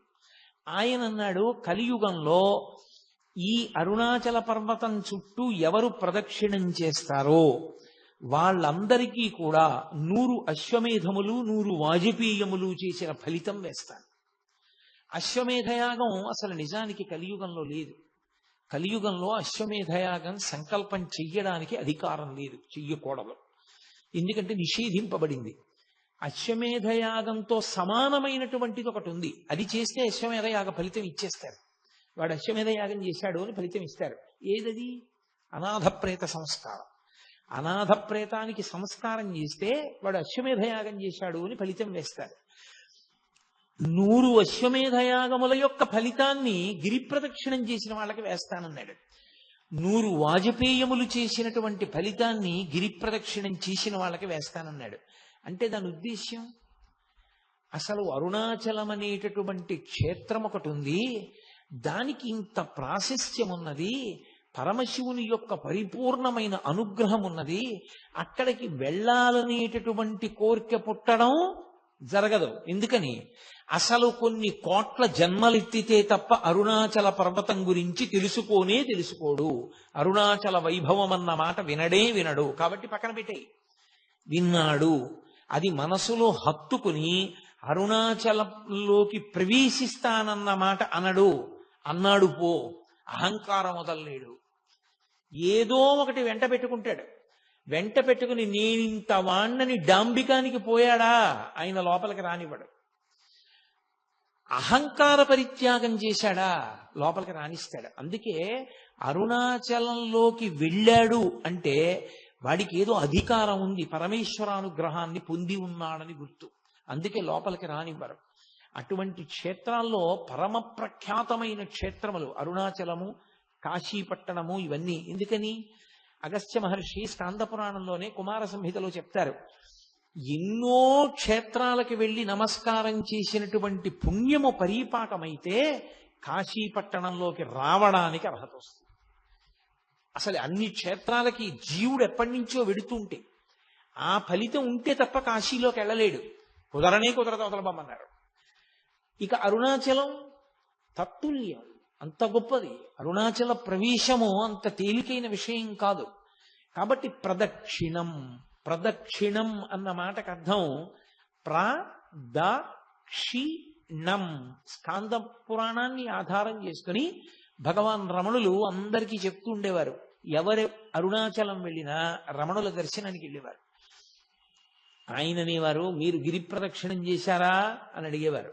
చెయ్యలేదు, వెళ్ళండి గిరి ప్రదక్షిణం చెయ్యండి అనేవారు. కొంతమందితో ఆయన గిరి ప్రదక్షిణం చేశారా అంటే వెడుతున్నాం అనేవారు. ఓ 2 గంటల అయ్యేటప్పటికి మళ్ళీ కనపడేవారు. వెళ్ళారా? వెళ్ళొచ్చేసామండి అనేవారు. ఎలా వెళ్ళారు? 14 మైళ్ళు. ఎలా పెడతారు అంత తొందరగా అంటే గుర్రబండి మీద వెళ్ళామండి అనేవారు. ఆయన నవ్వి అనేవారు, ప్రదక్షిణ ఫలితం గుర్రాందా మీదా అనేవారు. ప్రదక్షిణం గుర్రం చేసింది, నువ్వు గుర్రం మీద ఎక్కి కూర్చున్నావు, నీకెక్కడి నుంచి వస్తుందా ఫలితం? రాదు. కాబట్టి నువ్వు నడిచి వెడితే నువ్వు ప్రదక్షిణం చేసినట్టు. ఒకానొకప్పుడు ధర్మకేతు అని ఒక మహారాజు, ఆయన గుర్రం మీద ప్రదక్షిణం చేస్తుంటే ఆ గుర్రం బడలిపోయి కింద పడిపోయి అది అంతర్ధానం అయిపోయింది. ఇదేడు గుర్రం అంతర్ధానం అయిపోయింది అనుకున్నాడు. ఆ గుర్రం ప్రదక్షిణం చేసిన కారణం చేత పరమేశ్వరుడు దాన్ని తన గణములలో ఒక గణానికి ఆధిపత్యం ఇచ్చాడు. అది కైలాసానికి వెళ్ళిపోయింది. అశరీర వాక్కు విని ఆ ధర్మకేతు బుద్ధి తెచ్చుకొని తాను కూడా ప్రదక్షిణం చేసి ఒక గణానికి ఆధిపత్యాన్ని పొందాడు పరమశివుడి దగ్గర. అరుణాచలంలో గిరి ప్రదక్షిణం అంటే అంత గొప్పది. మహర్షి అందుకే ఒక మాట చెప్తుండేవారు, ప్రదక్షిణం. ప్ర అంటే అరుణాచలము అంటే పరమశివుడే. కాబట్టి ఆ శివునికి ప్రదక్షిణం చెయ్యడంలో పాపములు కాలిపోతాయి. ఈ మాటని మీరు కొంచెం జాగ్రత్తగా అర్థం చేసుకోవాల్సిందండి. శాస్త్రంలో ఒక లక్షణం ఉంది, పాపము పరిహారం ఒకట అన్న మాట ఉండదు. పాపాలు పోవడం అన్నది ఉండదు. మీరు ఒకసారి పాపం చేశారనుకోండి, మీరంటే మనం అనుకోండి, నేను ఏదో ఉపన్యాసం చెప్తున్నాను కాబట్టి మీరు అంటూ ఉంటాను, ఒకరిని ఉద్దేశించి మాట్లాడేటప్పుడు అలా అనడం స్వాభావికమైన విషయం. అంతేగాని అది మీరందరూ పనికిమాలిన వాళ్ళు, నేను ఒక్కడిని పనికొచ్చేవాడిని అని కాదు దాని ఉద్దేశం. ఇన్ బిట్వీన్ ది లైన్స్ అంటారు, అర్థం బద్ధం లేకుండా అలా అర్థం చేసుకోకూడదు ఉపన్యాసాన్ని. మీరంటే నేను కూడా అందులో మనం అని మాట్లాడడం అన్ని వేళలా సాధ్యం కాకపోవచ్చు. ప్రదక్షిణం చేయడంలో పాపనాశనము అన్న మాటకి గొప్పతనం ఎందుకు వచ్చిందంటే, ఒక పాపం చేస్తే ఆ పాపం పోదు, అది అలా ఉంటుంది. అది అలా ఉండి ఫలితాన్ని ఇస్తుంది. పుణ్యం చేశారనుకోండి, పాపం చేశారనుకోండి, పాపం పుణ్యాన్ని కొట్టదు, పుణ్యం ఉంటుంది. పాప పుణ్యములు రెండూ ఏకకాలంలో అనుభవించవచ్చు. ఎప్పుడు? భయంకరమైన పాపములు చెయ్యలేదని గుర్తు ఏంటంటే, పాపము పుణ్యము ఏకకాలమనందు అనుభవిస్తూ ఉంటాడు. పుణ్యం ఉంది, బోలెడన్ని పళ్ళు పుచ్చుకుంటూ ఉంటాడు. ఎందుకు పుచ్చుకుంటాడు? ఆయన మీద గౌరవంతో పట్టుకొచ్చి ఇస్తూ ఉంటారు పళ్ళు. ఆయనేం అడిగాడని కాదు దాని ఉద్దేశ్యం. కానీ ఆయనకు ఒక పాపం ఉంది గతంలో చేసింది, అది ఆయనకి షుగర్ రూపంలో ఉంది, మధుమేహ రూపంలో. ఆయన ఒక్క పండు తినడు. నవనవనవలాడిపోతున్నటువంటి పళ్ళు, అత్యంత వెలపెట్టి కొనవలసిన పళ్ళన్నీ ఆయన దగ్గరికి వస్తాయి.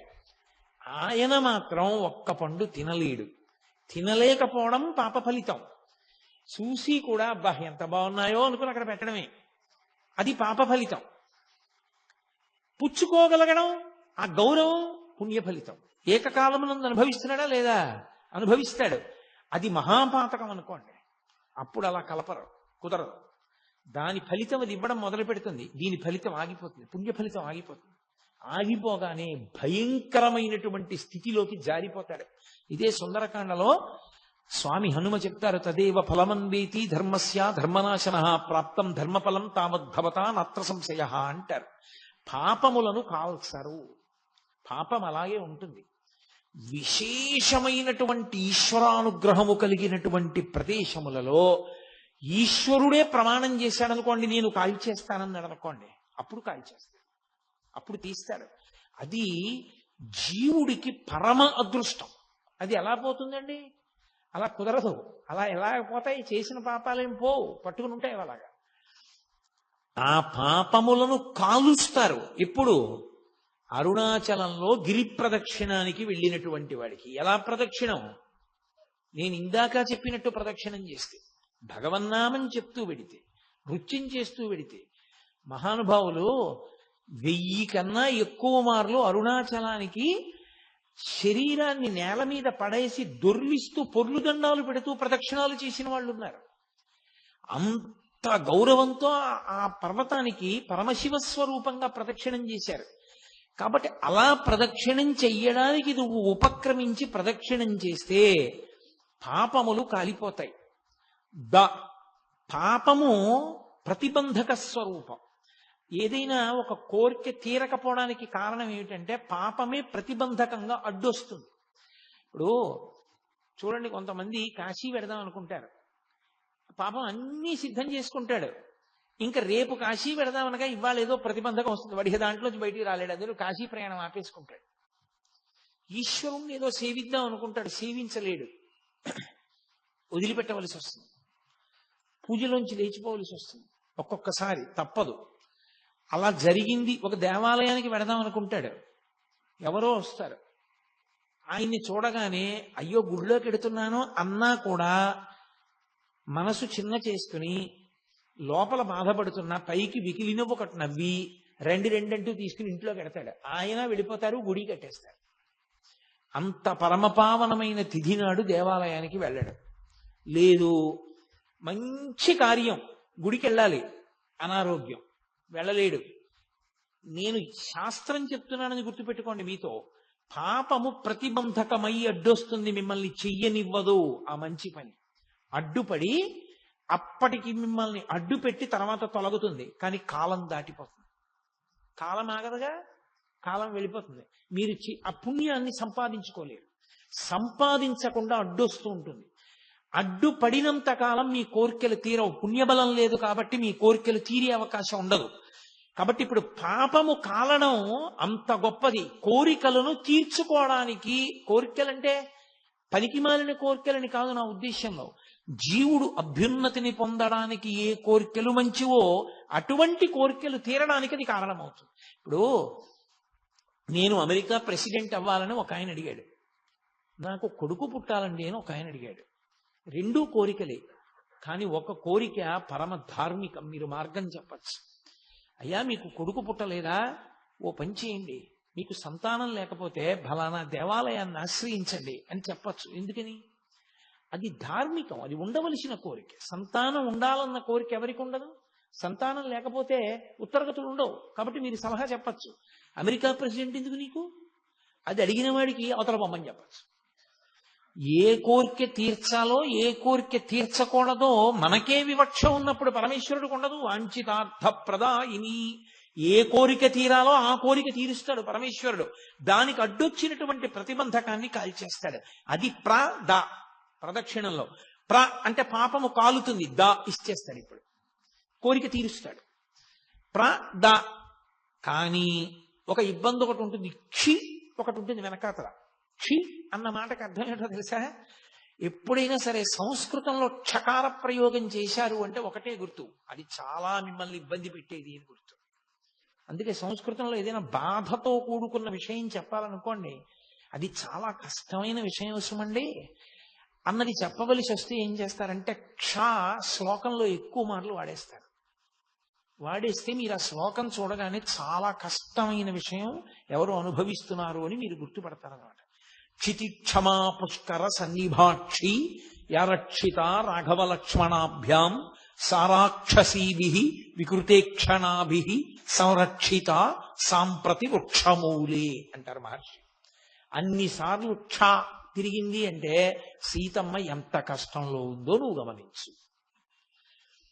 క్షి పక్కన క్షి వచ్చి కూర్చుంది.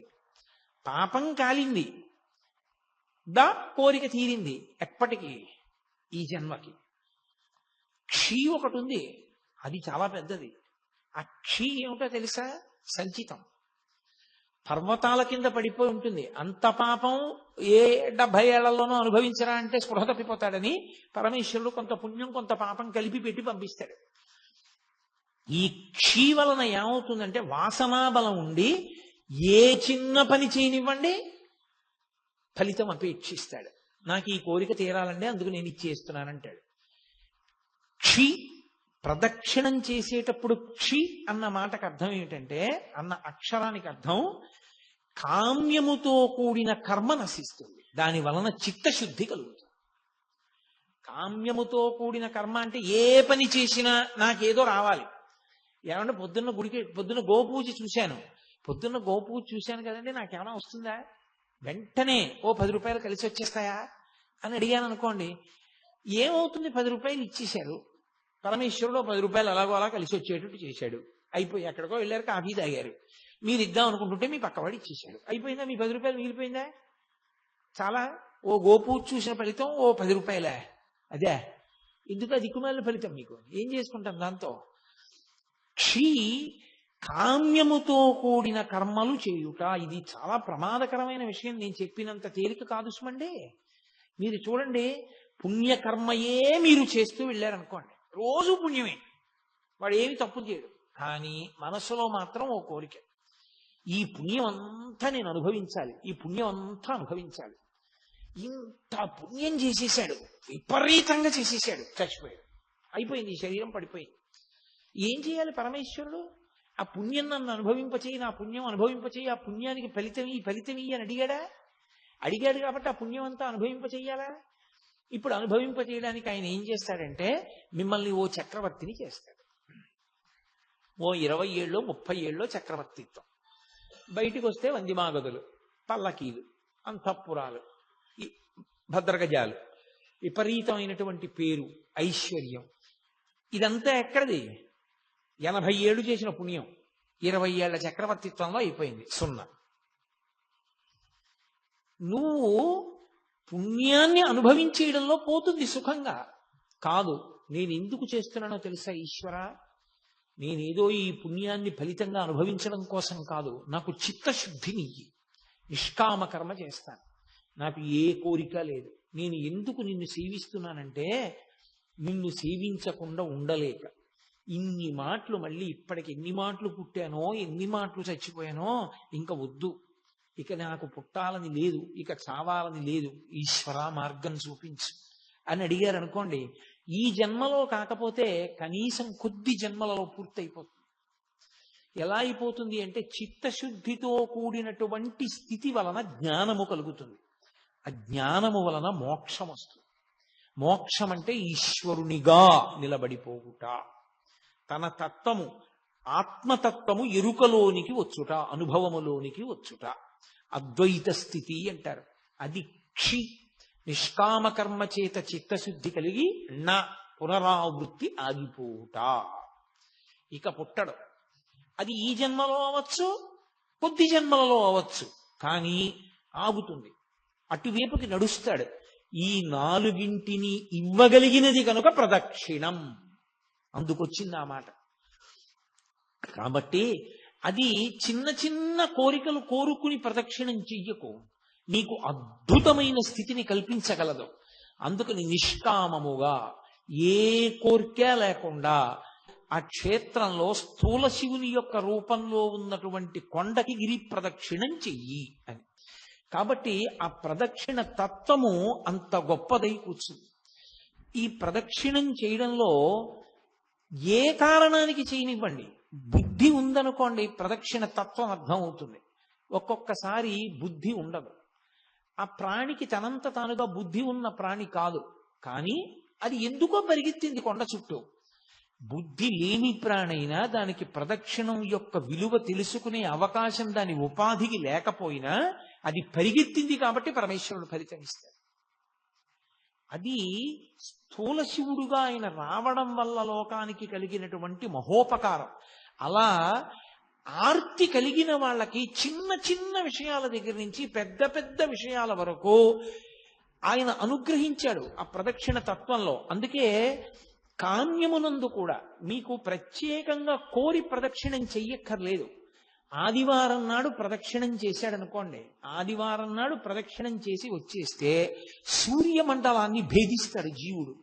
శరీరం పడిపోయిన తర్వాత శరీర పతనానంతరము సూర్యమండలాన్ని ఛేదించి కైలాసంలో శివలోకానికి వెళ్ళి శివ సాన్నిధ్యమును పొందుతాడు.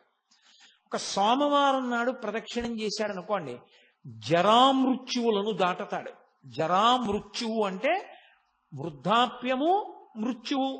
ఇది ఒక చిత్రమైనటువంటి విషయం. చాలా మంది త్రిదళం త్రిగుణాకారం త్రినేత్రంచ త్రియాయుధం అంటుంటారు, కానీ అలా లేదు. అసలు యథార్థ పాఠం త్రియాయుషం అనుంది. త్రియాయుషం ఏకబిల్వం శివార్పణం. త్రియాయుషం అంటే 3 రకములైన ఆయుర్దాయాల్ని కోరుతారు. నేను వృద్ధాప్యాన్ని చూడాలని నేను కోరుకోవాలి. బాల్యము, కౌమారము, యవ్వనము దాటి నేను వార్ధక్యాన్ని చూడాలి అని అడగాలి. ఎందుకో తెలుసా? వార్ధక్యాన్ని చూడలేదు అంటే అపమృత్యువు. నా మనవల్ని ఎలా చూస్తాను? నా మనవల్ని చూసేశాను అనుకోండి, నేను నా 2వ తరాన్ని చూసేశాను. 2 తరాలు చూసేశాను అంటే లౌకికంగా నేను నా ఆయుర్దాయం చేత పరిపూర్ణంగా వంశంలో ప్రధానమైన మలుపులు చూసేశాను. ఇప్పుడు నేను వానప్రస్థానికి, ఈశ్వరుణ్ణి చేరుకోవడానికి, తపస్సు చేసుకోవడానికి వెళ్ళవచ్చు, అర్హత పొందుతాను.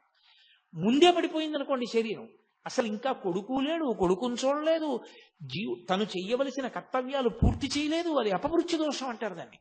అలా పడిపోకూడదు శరీరం. కాబట్టి అపమృత్యు దోషం పోవాలి అంటే జరా అంటే వృద్ధాప్యమునందు చింతతో అమ్మో ఇది పడిపోతుందేమో, అమ్మో ఇది పడిపోతుందేమో, అమ్మో ఇది పడిపోతుందేమో అని బెంగతో కాకుండా అమ్మో ఇది పడిపోకముందే చేసేయాలనేటటువంటి తాపత్రంతో చెయ్యగలిగినటువంటి స్థితిని పొంది తదనంతరము ఇక మళ్ళీ ఇంకొకసారి చావవలసిన అవసరం ఉండదు. అది ఆఖరి చావు.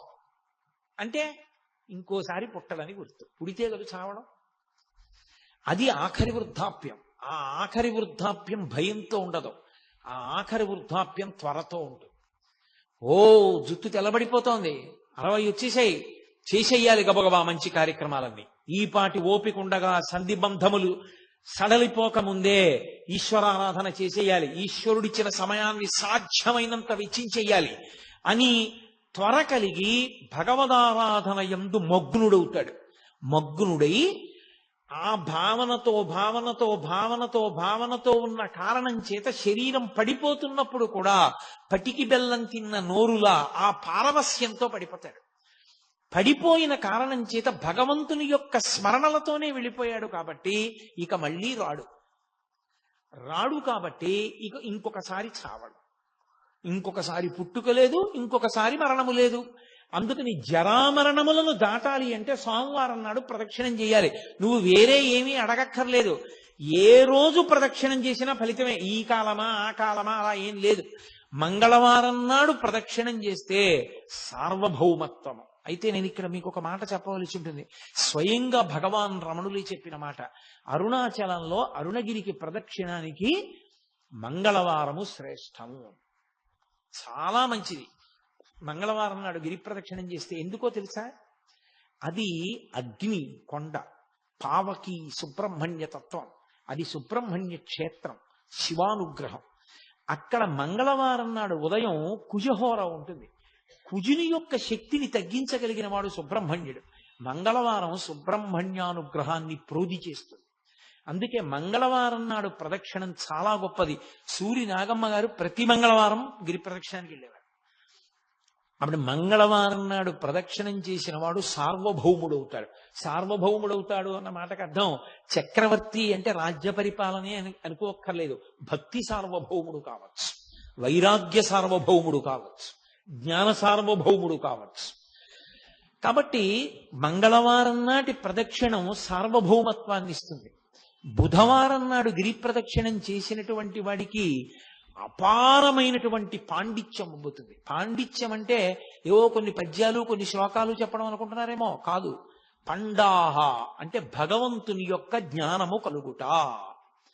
భగవద్జ్ఞానము కలగాలి అంటే తనంత తానుగా లోపల పొటమరించాలి అంటే బుధవారం నాడు ప్రదక్షిణం చెయ్యాలి. గురువారం నాడు నియమంగా అరుణాచలానికి ప్రదక్షిణం చేసిన వాడు లోక గురువు అవుతాడు, అంటే జగద్గురు స్థానాన్ని పొందుతాడు, అంతటి మహానుభావుడు అవుతాడు. అంటే బహుశః లోకం కోసం పుట్టిన కారణజన్ముడే తప్ప కర్మ అనుభవించడానికి పుట్టిన జన్మ కాదది. అటువంటి స్థితిని పొందుతాడు. శంకర భగవత్పాదులు, ఒక చంద్రశేఖరేంద్ర సరస్వతి మహాస్వామి వారు, ఒక చంద్రశేఖర భారతీ మహాస్వామి వారు, నృసింహ భారతీ మహాస్వామి వారు, వీళ్ళందరినీ జగద్గురువులు అంటారు. ఆ జగద్గురు స్థానాన్ని అలంకరిస్తాడు. అది గురువారం నాడు జరిగేటటువంటి. ఇక శుక్రవారం నాడు అపార సంపత్తి, ఇహమునందు విశేషమైనటువంటి ఐశ్వర్యాన్ని పొంది అంత్యమునందు విష్ణుపథాన్ని పొందుతాడు. విష్ణుపథం అంటే వైకుంఠం, వైకుంఠాన్ని పొందుతాడు. అది శుక్రవార ప్రదక్షిణ. శుక్రవార ప్రదక్షిణంలో సంపత్తి అన్న మాట నేను వాడినప్పుడు ఎంత డబ్బు వస్తుందండి అని నన్ను అడక్కండి. సంపత్తి అన్న మాటకు అర్థం ఏమిటో తెలుసా? తృప్తి. నాకున్న దాంతో నేను తృప్తిగా ఉండడమే ఐశ్వర్యం. ఐశ్వర్యము అన్న మాటకు అర్థం ఏవో ఉంటే సంతోషం అయితే నీ జన్మలో సంతోషం అన్న మాటకు అర్థమే ఉండదు.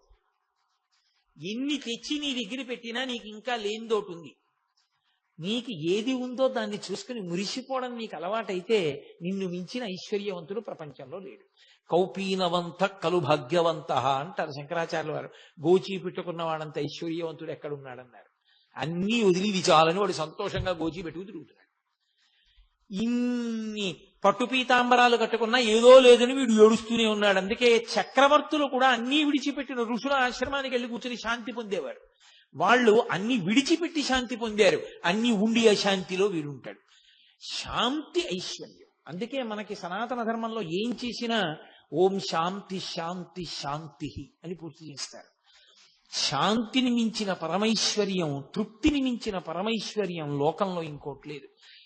నాకు ఈశ్వరుడు ఇది ఇవ్వలేదని ఏడిచేవాళ్ళు చాలా మంది ఉంటారు. నాకు ఈశ్వరుడు ఏమివ్వలేదని అడిగేవాడు కోట్ల కోట్ల మందిలో ఒక్కడే ఉంటాడు. అలా అడగగలగాలి అంటే వాడు నిత్యతృప్తుడై ఉండాలి. వాడు బ్రాహ్మణుడు.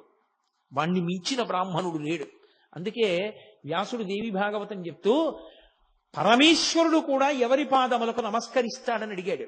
అడిగి సంతోషోహి ద్విజన్మనాం, నాకు ఇది కావాలన్న కోరిక మనసులో లేకుండా, ఎప్పుడు నాకు అసలు ఏం లేదన్న దాని మీద దృష్టి లేకుండా నాకు ఈశ్వరుడు ఏమివ్వలేదని మురిసిపోయేవాడు ఎవడున్నాడో అటువంటి బ్రాహ్మణుడి పాదములు కడిగి ఆయన పాదములకు నేను నమస్కారం చేస్తానన్నాడు పరమేశ్వరుడు.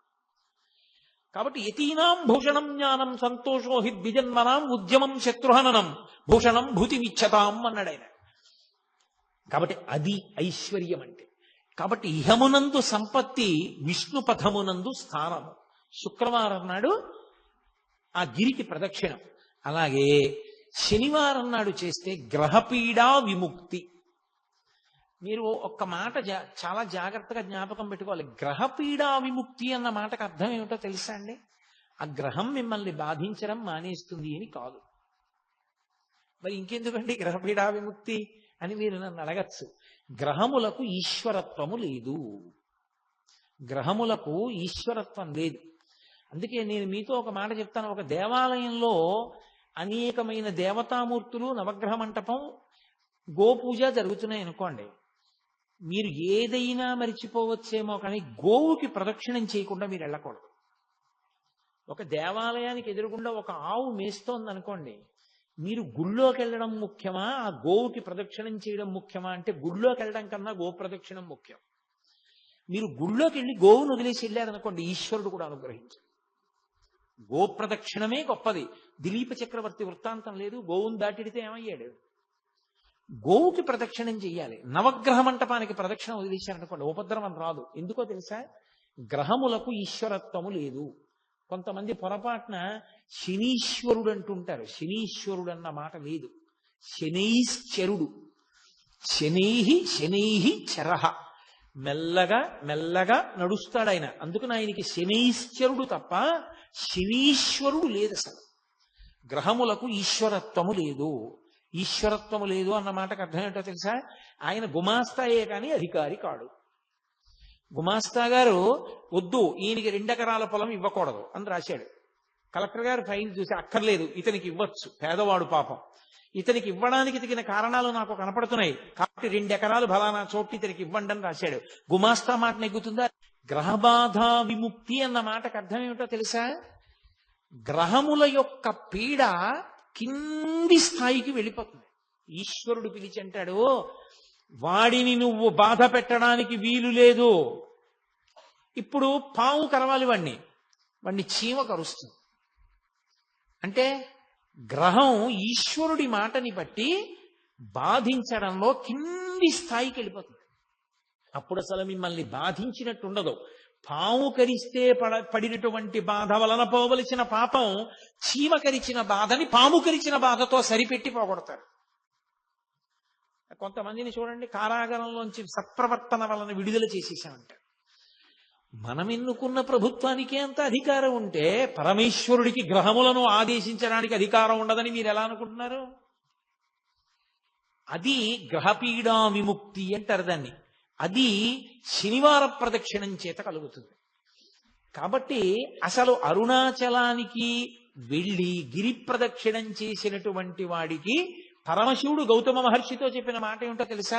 వాడికి ఆయనము, రోజు, ఋతువు, తిథి, నక్షత్రము, వారముతో సంబంధము లేదు ఎప్పుడైనా సరే. అయితే ఈశ్వరుని యొక్క అనుగ్రహము కాలమునందు విశేషమైతే ఉత్తరాయణ పుణ్యకాల ప్రవేశము, అలాగే ఒక గ్రహణ సమయమునందు, అలాగే ఒక పౌర్ణమి తిథి ఎందు, అటువంటప్పుడు ప్రదక్షిణం చేస్తే విశేష ఫలితము సంక్రమిస్తుంది. అది ఒక్కసారి చేసిన అనేక పర్యాయములు చేసిన దానితో సమానమవుతుంది. అది కాలమునందు వచ్చేటటువంటి ఫలితం. ఒక్కొక్క దేశము ఒక్కొక్క కాలము విశేష ఫలితాన్ని ఇస్తాయి. ఎందుకని? మీరు కాశీలో చేసినటువంటి అన్నదానానికి కాకినాడలో చేసిన అన్నదానానికి ఖచ్చితంగా తేడా ఉంటుంది. కాశీయే. కాశీ పట్టణంలో అన్నదానంది ఒకడికి మీరు పెట్టిన అన్నం 1,000,000 మందికి పెట్టినట్టు, కాకినాడలో ఒకరికి పెట్టింది ఒకరికి పెట్టినట్టు. స్థలమునందు గౌరవమే. మీ ఇల్లే ఉందండి, అన్ని మీరు కట్టుకున్న గదులే. కానీ మీరు కట్టుకున్న గదులే అని మరుగుదొడ్లో అన్నం తింటారా? పూజ గదిలో నిద్రపోతారా? పడుకునే గదిలో పడుకుంటారు, పూజ గదిలో పూజ చేస్తారు, మరుగుదొడ్లో కాలకృత్యాలు తీర్చుకుంటారు. మీరు కట్టుకున్న ఇంట్లోనే మీరన్ని పనులు చేయకుండా ఒక పని ఒక చోటే చేస్తున్నప్పుడు పరమేశ్వరుడి చేత నిర్మింపబడిన భూమి ఎందు ఒక చోట ప్రత్యేకత ఉంటుందంటే ఆశ్చర్యం ఎందుకు? దాని తేజస్సు దాంది. అందుకే దేశము కాలము. కాబట్టి ఆయా కాలముల యందు గిరి ప్రదక్షిణం విశేష ఫలితాన్ని ఇస్తుంది. నేను మీతో ఒక మాట మనవి చేస్తాను నా వ్యక్తిగత అనుభవంతో. ఉత్తరాయణ పుణ్యకాల ప్రవేశం చేసినప్పుడు కనుమ పండుగ నాడు మీరు గిరి ప్రదక్షిణం చేస్తే మీరు ఎంత ఆనందాన్ని అనుభవిస్తారు. ఎందుకో తెలుసా? కనుమ పశు పండుగ. అసలు ఆ రోజున ఆవుల్ని, దూడల్ని, గుర్రాల్ని అన్నిటినీ అలంకారం చేస్తారు. చేసి వాటికి పాయసం వండి పెట్టాలి. అసలు మీరు అరుణాచలం వెళ్ళి కనుమ పండుగ నాడు అరుణాచలేశ్వరుడి దేవాలయానికి వెడితే భళ్ళాల మహారాజు గారు నిర్మాణం చేసినటువంటి పెద్ద నంది ఉంది. ఆ పెద్ద నందికి చిన్న నందికి అలంకారం చేస్తారు. అసలు ఎంత అద్భుతంగా ఉంటుందో. ఇక్కడ మనం శాకాంబరి అలంకారం ఎంత గొప్పగా చెప్తామో కనుమ పండుగ నాడు చేసే నందీశ్వర అలంకారం అలా ఉంటుంది. ఎందరో గతంలో కనుమ పండుగ నాడు ప్రదక్షిణం చేస్తుండేవాళ్ళం. ప్రతి ఇంటి ముందు గొబ్బిళ్లే. ఎక్కడ చూసినా ఆవులకి, దూడలకి అంత గొప్ప అలంకారం చేస్తారు. అంత గొప్పగా పాయసాన్నాలు నివేదనం చేస్తారు. ఎంత అద్భుతంగా ఉంటుందో. తిరువన్నామలై శ్రీచక్ర స్వరూపం. ఆ కొండ శ్రీచక్రము అని నమ్ముతారు. నమ్మి శాక్తేయులు దానికి ప్రదక్షిణం చేస్తారు. కావ్యకంఠ గణపతి ముని ఆ శివ కోణములు, శక్తి కోణముల చేత అది ఆ కొండ పాదం యొక్క స్వరూపం చేత అది ఆ సాక్షాత్తుగా శ్రీచక్ర స్వరూపమే అని నిర్ధారించారు. ఎవరు ఏ కోణంలో చూస్తారో ఆ కోణంలో కనపడుతుంది ఆ కొండ. అంత గొప్ప కొండ. కాబట్టి అది స్థూల శివుడు. ఆ స్థూల శివుడి ప్రదక్షిణానికి అంత వైభవం ఉంది. గిరి ప్రదక్షిణానికి మీకు గిరి ప్రదక్షిణం ఒక అరుణాచలంలోనే కాదు, చాలా చోట్ల ఉంది. సింహాచలానికి గిరి ప్రదక్షిణ ఉంది, శ్రీకాళహస్తికి గిరి ప్రదక్షిణ ఉంది, అరుణాచలానికి గిరి ప్రదక్షిణ ఉంది. ఇవన్నీ గిరి ప్రదక్షిణాలు ఉన్న క్షేత్రాలే. అరుణాచలంలో గిరి ప్రదక్షిణానికి ప్రత్యేక ప్రాధాన్యత ఉంది. అక్కడ కొండ మీద శివుడు, ఇక్కడ కొండే శివుడు. కొండలో శివుడు దక్షిణామూర్తి. ఊళ్ళో అరుణాచల క్షేత్రమునందు అరుణాచలేశ్వరుడు అగ్నిలింగం. ఇన్ని ఉన్న క్షేత్రం అరుణాచల క్షేత్రం. అక్కడ పూర్వం వజ్రాంగదుడు అని ఒక మహారాజు, ఆయన ఒకానొకప్పుడు ఒక గుర్రం ఎక్కి ఒక పునుగు పిల్లిని తరుగుతున్నాడు. ఆ పునుగు పిల్లి కొండ పాదాల్లోకి వెళ్ళిపోతే ఆయన కొండ పాదాల్లోకి వెళ్ళాడు. అది కొండకి ప్రదక్షిణం చేసింది. ఈయన ప్రదక్షిణం చేస్తున్నాను అనుకోలేదు, ఆ పునుగు పిల్లిని పట్టుకోవడం కోసమని పరిగెత్తాడు ఆ గుర్రం మీద. చాలా దూరం వెళ్ళడంలో ముగ్గురు అలిసిపోయారు. పునుగు పిల్లి అలిసిపోయింది, గుర్రం అలిసిపోయింది, వజ్రాంగదుడు అలిసిపోయాడు. అకస్మాత్తుగా ఆ గుర్రము పునుగు పిల్లి రెండూ పడిపోయి అంతర్ధానం అయిపోయి. వజ్రాంగదుడు కింద పడిపోయి చూస్తున్నాడు ఆ పొదల్లో. ఇదేమిరా, నేను ఎక్కిన గుర్రం అంతర్ధానం అయిపోయింది, పునుగు పిల్లి అంతర్ధానం అయింది. ఇద్దరు విద్యాధరులు ఆకాశంలో కనబడ్డారు. ఎవరు మీరన్నాడు. ఇప్పటి వరకు నువ్వు ఎక్కిన గుర్రాన్ని నేను, ఇప్పటి వరకు నువ్వు తరివిన పునుగు పిల్లిని నేను అంది. మీరిద్దరూ మరి ఎందుకు అలా అయ్యారు, ఇప్పుడు ఎందుకు విద్యాధరులు అయ్యారని అడిగాడు. గత జన్మలో మేమిద్దరము కూడా విద్యాధరులమై హిమాలయ పర్వత ప్రాంతంలో దుర్వాసో మహర్షి ఒక పెద్ద పుష్పవాటిని పెంచి ఆయన అక్కడ తపస్సు చేసుకుంటున్నాడు శాండిల్య వృక్షం కింద కూర్చొని. ఆ శాండిల్య వృక్షం కింద తపస్సు చేసుకుంటూ ఉండగా మేమిద్దరం లోపలికి వెళ్ళాం అని తన పక్కన ఉన్నటువంటి విద్యాధరుణ్ణి పరిచయం చేశాడు. ఈయన పేరు కాంతిశాలి, నా పేరు కళాధరుడు. మేమిద్దరం విద్యాధరులం. ఆ పుష్పవనంలోకి వెళ్ళాం. మంచి సువాసన వస్తోంది. ఒక ఆయన పూల మొక్కల్ని చూసి సంతోషపడిపోయి ఒక్కొక్కడికి ఒక్కొక్క అలవాటు. కొంతమంది చూడండి నడుస్తూ రాళ్లన్నీ తంతూ ఉంటారు, కొంతమంది నిలబడి కనబడ్డ చెట్ల ఆకులన్నీ తుంపుతూ ఉంటారు. అలా ఆయన పూదోట దగ్గర నించుని భూమి ఆ మట్టినంతటినీ కూడా కాలుతో తంతున్నాడు. ఇంకొక ఆయన గబగబా లోపలికి వెళ్ళి ఆ పువ్వులన్నీ కూడా పువ్వులా కొయ్యాలి. పువ్వులా కొయ్యడం చేతకాని వాడిని చూస్తే చాలా అసహ్యం వేస్తుంది. ప్రపంచంలో అత్యంత అసహ్యకరమైన పూజ ఏదో తెలుసా? పువ్వుని పట్టుకుని రేకులు విప్పేసి పూజ చేయడం. అంతకన్నా దారుణమైన పూజ లోకంలో ఇంకోట్లేదు. అసలు వాడు వెంటనే పూజలోంచి తీసేయాలి. వాడు పనికిరాడు పూజకి. హృదయ సౌకుమార్యం లేనివాడు, సత్వగుణం లేనివాడు పూజకి ఎలా పనికొస్తాడు? ఒక గులాబీ పువ్వుని పరమేశ్వరుడు ఎంత అందంగా నిర్మాణం చేశాడు. అంత అందంగా ఈశ్వరుడు నిర్మిస్తే దాన్ని పట్టుకుని ఇలా చిదిమేసి ఆ రేకులు తీసి పడేసేటటువంటి వాడు వాడు చేసేది. వాడు పూజా భంగం చేస్తున్నాడు వాడు. అందుకే పూజ యందు పువ్వు రేకులు విప్పి పూజ చేయడం నిషిద్ధ కర్మ. ఎవ్వరి మీదన్నా పువ్వుల రేకులు చల్లడం, పువ్వుల రేకులు వెయ్యడం, పువ్వుల రేకులు కింద పడడం, పువ్వుల్ని తొక్కడం, పూలు రేకులు విప్పి పూజ చేయడం, ఇవన్నీ దుష్కర్మాలు. ఎప్పుడూ చేయకూడదు అలాంటి తప్పు పనులు. ఎవడు అడిగాడు నీ దగ్గర ఎక్కువ పువ్వు లేకపోతే ఒక్క పువ్వు వేయి ఈశ్వరుడి మీద చాలు. ఎవడు నిన్ను రెక్కలు విప్పి ఆ రేకులన్నీ తీసుకొచ్చి పూజ చేయడం ఏంటి? అసహ్యకరమైన విషయం తప్పది. ఎప్పుడూ చేయకూడదు అలాంటి తప్పుడు పనులు.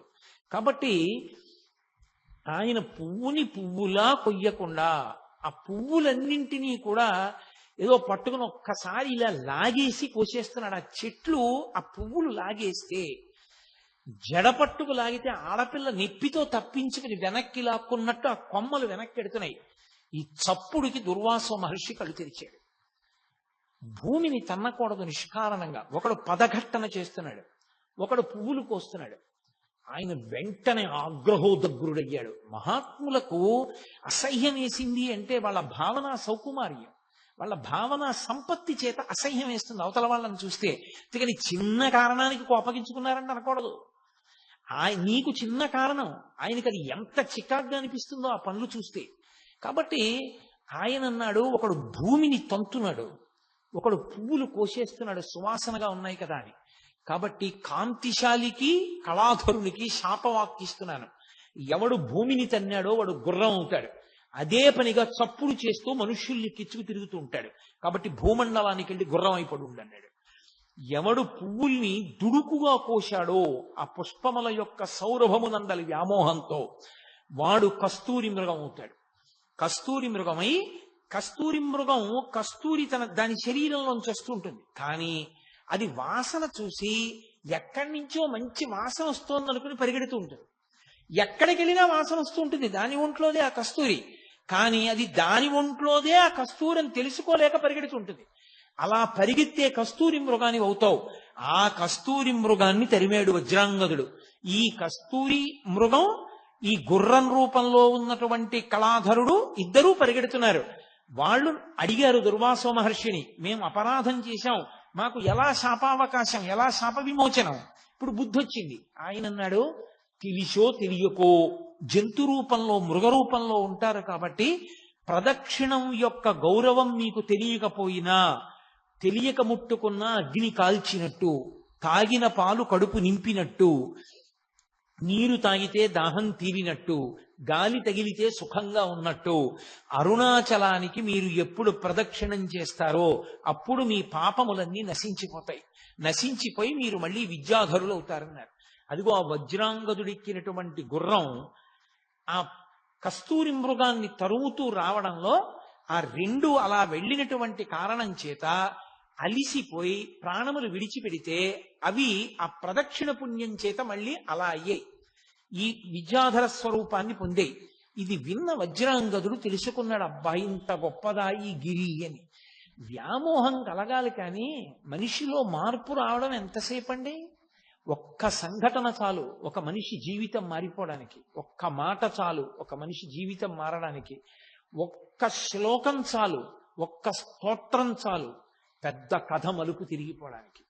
శ్రీరామాయణం అంతా కలిపి ఎంతలో తిరిగిపోయింది మందర చెప్పిన ఒక్క మాటకి. ఆదిత్య హృదయం చెప్పిన అగస్త్యుడి వల్ల ఎంత రావణ బ్రహ్మ కింద పడిపోయాడు. కాబట్టి ఎంతసేపు పట్టాలి? చూశాడు వజ్రాంగదుడు, ఎందుకు దిక్కుమాలిన ఈ రాజ్యం, ఎందుకు వచ్చిన వైభోగం, ఇంత గొప్ప గిరి, నేను ఇక్కడే ఉండిపోతానని తన రాజ్యానికి వెళ్లి తన కుమారుడైన రత్నాంగదుడికి అవ్వరాజ్య పట్టాభిషేకం చేశాడు. పట్టాభిషేకం చేసి తిరిగి వచ్చేసి తాను ఆ అరుణాచల పర్వతంలోనే ఉండిపోయి అక్కడ తన రాజ్యం నుండి సమస్త సంభారములు తెప్పించి ప్రతి పౌర్ణమి నాడు జ్యోతిని వెలిగించి చక్కగా ఆ కర్పూరంతో కలిసినటువంటి జలముల చేత సుగంధభరితమైనటువంటి పదార్థముల చేత శివలింగానికి అభిషేకం చేస్తూ చందన చిర్చితుణ్ణి చేస్తూ పరమశివుణ్ణి ఆనందంగా జీవితం గడుపుతుంటే అగస్త్య మహర్షి వచ్చి వజ్రాంగదుని యొక్క స్థితిని చూసి మురిసిపోయారు. అబ్బా నీకు ఎంత భక్తి వచ్చిందిరా, ఎంత మారిపోయావురా నువ్వని. పరమశివుడు ప్రత్యక్షం అయ్యాడు. నువ్వు ఒకానొకప్పుడు ఇంద్రుడవు, కైలాసంలో ఉన్న నా దగ్గరికి వచ్చి అధిక్షేపించావు, ఆ కారణం చేత నువ్వు భూలోకంలోకి వచ్చి మనుష్యునిగా పుట్టావు. కానీ గత జన్మలలో చేసుకున్నటువంటి పుణ్యకర్మ పరీపాకము వలన ఇప్పుడు అరుణాచల వైభవం నీకు తెలిసింది. కాబట్టి ఇక్కడే ఉండి నువ్వు ఇలాగే నన్ను ఆరాధన చేస్తూ ఉండు, నా యందు ఐక్యమవుతావు అన్నాడు. వజ్రాంగదుడు అరుణాచలంలోనే నివాసం ఉండి అరుణాచలంలో ఉన్నటువంటి శివుణ్ణి, అరుణాచలాన్ని, అరుణాచల పర్వతం అనక్కర్లేదు, అరుణాచలం అంటే చాలు, అచలం అంటే పర్వతము. కొంచెం తేలికగా దృష్టిలోకి వెళ్ళడానికి రెండు పర్యాయాలు వాడడం, నిజానికి అలా వాడక్కర్లేదు. కాబట్టి అరుణాచలం యొక్క వైభవాన్ని తెలుసుకున్నవాడై ఆయన ఆ అరుణాచల క్షేత్రమనందు ఈశ్వరారాధన చేసి తుట్టతులకు పరమేశ్వరుని యందు ఐక్యమైపోయాడు. ఏం చాడ్విక్ అని రమణ మహర్షి దగ్గర శిష్యుడు ఒక ఆయన ఉండేవారు. రమణ మహర్షి ఎవరిని నా శిష్యులని చెప్పలేదు. ఆయన అంతేవాసి, విదేశాల నుంచి వచ్చాడు. ఆ కారణం చేత ఆయన బూట్లు లేకుండా నడవలేడు. ఆయన గిరి ప్రదక్షిణానికి బయలుదేరాడు. ఏమో భగవానులు ప్రదక్షిణం చేయమంటారు, ప్రదక్షిణం చేస్తానని బూట్లతో ప్రదక్షిణం చేస్తున్నాడు. బాగా చీకటి పడిపోయింది, కటిక చీకటి. ఆ చీకట్లో ఆయన బూటు తెగిపోయింది. ఆ తెగిపోయిన కారణం చేత ఆయన బూట్ లేకపోతే నడవలేడు. ఆయన చతికిల పడిపోయి కూర్చుని ఆ పర్వతం వంక చూసి, భగవన్నేమో ఇది పరమశివుడు అంటారు, నాకేమో బూటు తెగిపోయింది, బూటు లేకుండా నడవలేను, కటిక చీకటి, ఏ ఉపద్రవం వస్తుందోనని ఆ పర్వతం వంక చూసి అరుణాచల శివ అరుణాచల శివ అరుణాచల శివ అని అరిచాడు. అంతే. ఆ చెట్లలోంచి ఒక చెప్పులు కుట్టే వ్యక్తి కిందకి దిగొచ్చి, అయ్యా మీ బూటు తెగిపోయిందా, కుట్టేస్తానంటే బూట్లు కుట్టేసా కొండలోకి వెళ్ళిపోయాడు. అతను కుడుతున్నంతసేపు, కొండలోకి మళ్ళీ వెళ్ళిపోతున్నంతసేపు చాడ్విక్కి ఆలోచన రాలా, ఇంత చీకట్లో కొండ మించి ఎవరు దిగుతారు పొదల్లోంచి, చెప్పులు కుట్టేవాడు ఎందుకు వస్తాడు, ఎందుకు చెప్పులు కుడతాడు, ఎందుకు మళ్ళీ పొదల్లోకి ఎడతాడని. అతను వెళ్ళిపోయి కనపడ్డం మానేశాక ఆలోచన వచ్చింది. బూట్లు లేకపోతే నడవలేక నేను నమ్మి పిలిచినందుకు పరమశివుడే వచ్చి నా బూట్లు కుట్టాడు. వెంటనే ఆయన కొండవంక తిరిగి కన్నీళ్లతో నమస్కారం చేశాడు. అలాగే ఒక మహానుభావుడు పంగు యోగి అని, ఆయనకి కాళ్ళు లేవు. కాళ్ళు లేకపోతే ఆయన పిరుదుల మీద డేకుతూ గిరిప్రదక్షిణం చేస్తున్నాడు. ఆ పంచశిఖర దర్శనము అని ఆ పరమేశ్వరుని యొక్క 5 మూర్తులు, పార్వతీదేవి, పరమశివుడు, సుబ్రహ్మణ్యుడు, విఘ్నేశ్వరుడు, నందీశ్వరుడు, పంచశిఖర దర్శనము అని చేస్తారు. ఆ పంచశిఖర దర్శనం దగ్గరికి వెళ్ళేటప్పటికీ ఆయన అక్కడికి వెళ్ళి నమస్కారం చేద్దామని డేకుతున్నాడు. ఎక్కడి నుంచో ముసలాయన వచ్చి ఒక్క తోపు తోశాడు. ఏ అరుణాచలానికి ప్రదక్షిణం చేయడానికి అలా డేకుతూ పిరుదుల మీద వెళ్ళాలా, ఏ నడవలేవా, లేచి లేచి నడు అన్నాడు. అని వెళ్ళిపోయాడు అంతే వేగంగా. ఆయన తెల్లబోయి చూసి నేను నడవడమా అనుకుని పైకి లేచాడు. ఆయన కాళ్ళు వచ్చేసి ఆయన గిరి ప్రదక్షిణం చేశాడు. అలాగే మహానుభావుడు ఒక దొరగారు ఒక ఆయనకి గిరి ప్రదక్షిణం చేస్తున్నప్పుడు కాళ్ళు లేని వాడికి కాళ్ళు వచ్చాయి ఒకప్పుడు. ఆ భక్తి చేత పరమేశ్వరానుగ్రహంగా పొందారు. గిరి ప్రదక్షిణం చేసిన అందరికీ వస్తాయా అంటే, ఆ శక్తి, ఆ భక్తి నీకు ఆ ధృతి ఉన్ననాడు ఫలిస్తుంది. కాబట్టి ఆ గిరి ప్రదక్షిణం ఎన్ని విశేషాలను నిరూపణం చేసి చూపించింది. అంత గొప్ప ప్రదక్షిణం ఆ గిరి ప్రదక్షిణం. అసలు అరుణాచలం ప్రవేశించడం ఒకెత్తైతే, ఆ అరుణాచలానికి ప్రదక్షిణం చెయ్యడం జీవితంలో మహత్భాగ్యం. అందున పరమశివనామం చెప్పుకుంటూ ఆ గిరి ప్రదక్షిణం చెయ్యడం అంటే అదొక గొప్ప అదృష్టం. నాకు ఒక్కటి జ్ఞాపకం వస్తుంది, ఈశ్వరానుగ్రహము తప్ప అది నా వలన సాధ్యమయ్యే విషయమా?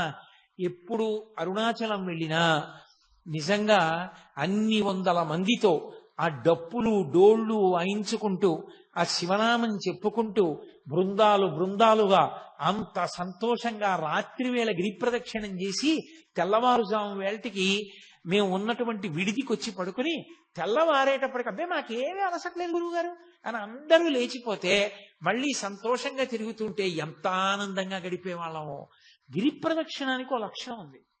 మీరు ఎప్పుడైనా గిరి ప్రదక్షిణానికి బయలుదేరే ముందు ఎవరితోనైనా 14 మైళ్ళు నడవాలి అని చెప్పారనుకోండి, అమ్మో నడవగలనంటారా, చెప్పులు వేసుకోవచ్చా అండి అని అడుగుతారు. చెప్పులు వేసుకోకుండా ఉండడం మంచిది. గుళ్ళో ప్రదక్షిణానికి చెప్పులు వేసుకుంటావా అన్నారనుకోండి, అమ్మో చెప్పులు వేసుకోకుండా నడవడమే ఎందుకైనా మంచిది, వెనక నుంచి ఓ కారో ఏదో నడిపించుకుంటూ వస్తాం అంటారు. నిజంగా గిరి ప్రదక్షిణానికి బయలుదేరిన వాడు ఏ అలసట లేకుండా గిరి ప్రదక్షిణం పూర్తి చేసేస్తాడు. పరమ సంతోషంగా పూర్తి చేస్తాడు. ఒక్క కాలే సరిగా ఉండి రెండవ కాలు తోటకూర కాడలా వేలాడిపోయినటువంటి వ్యక్తులు, గట్టిగా 1 మైలు దూరం నడవలేనటువంటి వాళ్ళు కాలు కింద పెట్టి 1 కిలోమీటర్ దూరం లేనటువంటి ఆఫీస్కి ఏదో ఒక వాహనం లేకుండా వెళ్ళలేని వాళ్ళు, నా జీవితంలో నేను 3-4 పర్యాయాలు చూసా వాహనం ఎక్కకుండా 14 మైళ్ళు అటువంటి వాళ్ళు ప్రదక్షిణం చేయడం. అందరికన్నా ముందు నడుస్తూ చేశారు కూడా వాళ్ళు. అది ఆ అరుణాచలేశ్వరుడి అనుగ్రహం, వాళ్ళ యొక్క భక్తి తీవ్రత. ఆ భక్తి వాళ్ళని నడిపిస్తుంది. ఆ చంద్రశేఖరేంద్ర సరస్వతి మహాస్వామి తరచుగా చెప్తూ ఉండేవారు, అరుణాచలానికి ప్రదక్షిణం చేయి నీకు ఆరోగ్యం చేకూరుతుంది అనేవారు. అవన్నీ ఓషధులు. ఆ ఓషధుల నుంచి వచ్చేటటువంటి గాలి చేత ఎంత గొప్ప సువాసనం. ఇంకా ఇప్పుడు ఆ గిరి ప్రదక్షిణం చేసేటప్పుడు చాలా వాహనాలు పెరిగిపోయాయి.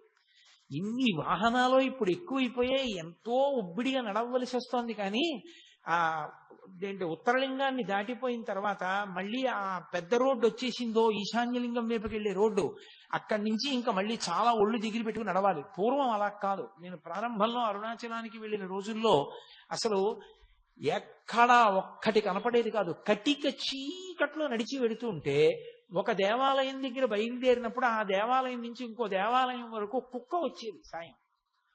అది ఏమి విచిత్రమో తెలియదు. నేను మొన్న ప్రదక్షిణం చేసినప్పుడు కూడా అలాగే వచ్చేది. ఆ కుక్క వచ్చి ఈ దేవాలయం దగ్గర బయలుదేరితే ఇక్కడి నుంచి బయలుదేరి వెంట వచ్చేది, పక్కన నడుస్తూ వచ్చేది. ఆ గుడి దగ్గరికి వెళ్ళిన తర్వాత ఈ కుక్క ఆగిపోయేది, అక్కడ ఇంకో కుక్క బయలుదేరేది. అది ఏమి చేసేవి కావు, అదేమి చెనకేవి కావు, అరిచేవి కావు, దెబ్బలాడుకునేవి కావు. అంత కటిక చీకట్లో కూడా దేవాలయాలన్నీ తెరిచి ఉంటాయి. అన్ని దేవాలయాలు దర్శనానికి యోగ్యంగా తలుపులు తెరిచి ఉంటాయి. తలుపులు తెరిచి ఉంటాయంటే తాళం వేసి ఉన్నప్పటికీ ఊచల్లోంచి మీరు దర్శనం చేసుకోవడానికి వీలుగా ఉంచుతారు తప్ప మీకు దేవాలయ దర్శనం ఆగిపోయే రీతిలో ఉండదు. అసలు ఆ గిరి ప్రదక్షిణం చేస్తుంటే అదొక మహాద్భుతమైన అనుభూతి. నాకు నిజంగా మీతో యథార్థం చెప్పాలి అంటే నేను ఒక్క మాట చెప్పేస్తే సరిపోతుంది, అబద్ధం ఎందుకు. నాకు ఉత్తరక్షణం ఈ 2 మైకులు ఇలా తోసేసి కిందకి దిగి సావర్లకోట వెళ్ళి ఏ రైలు ఉంటే ఆ రైలు ఎక్కి వెళ్ళిపోవాలనుంది తిరువണ്ണామలై.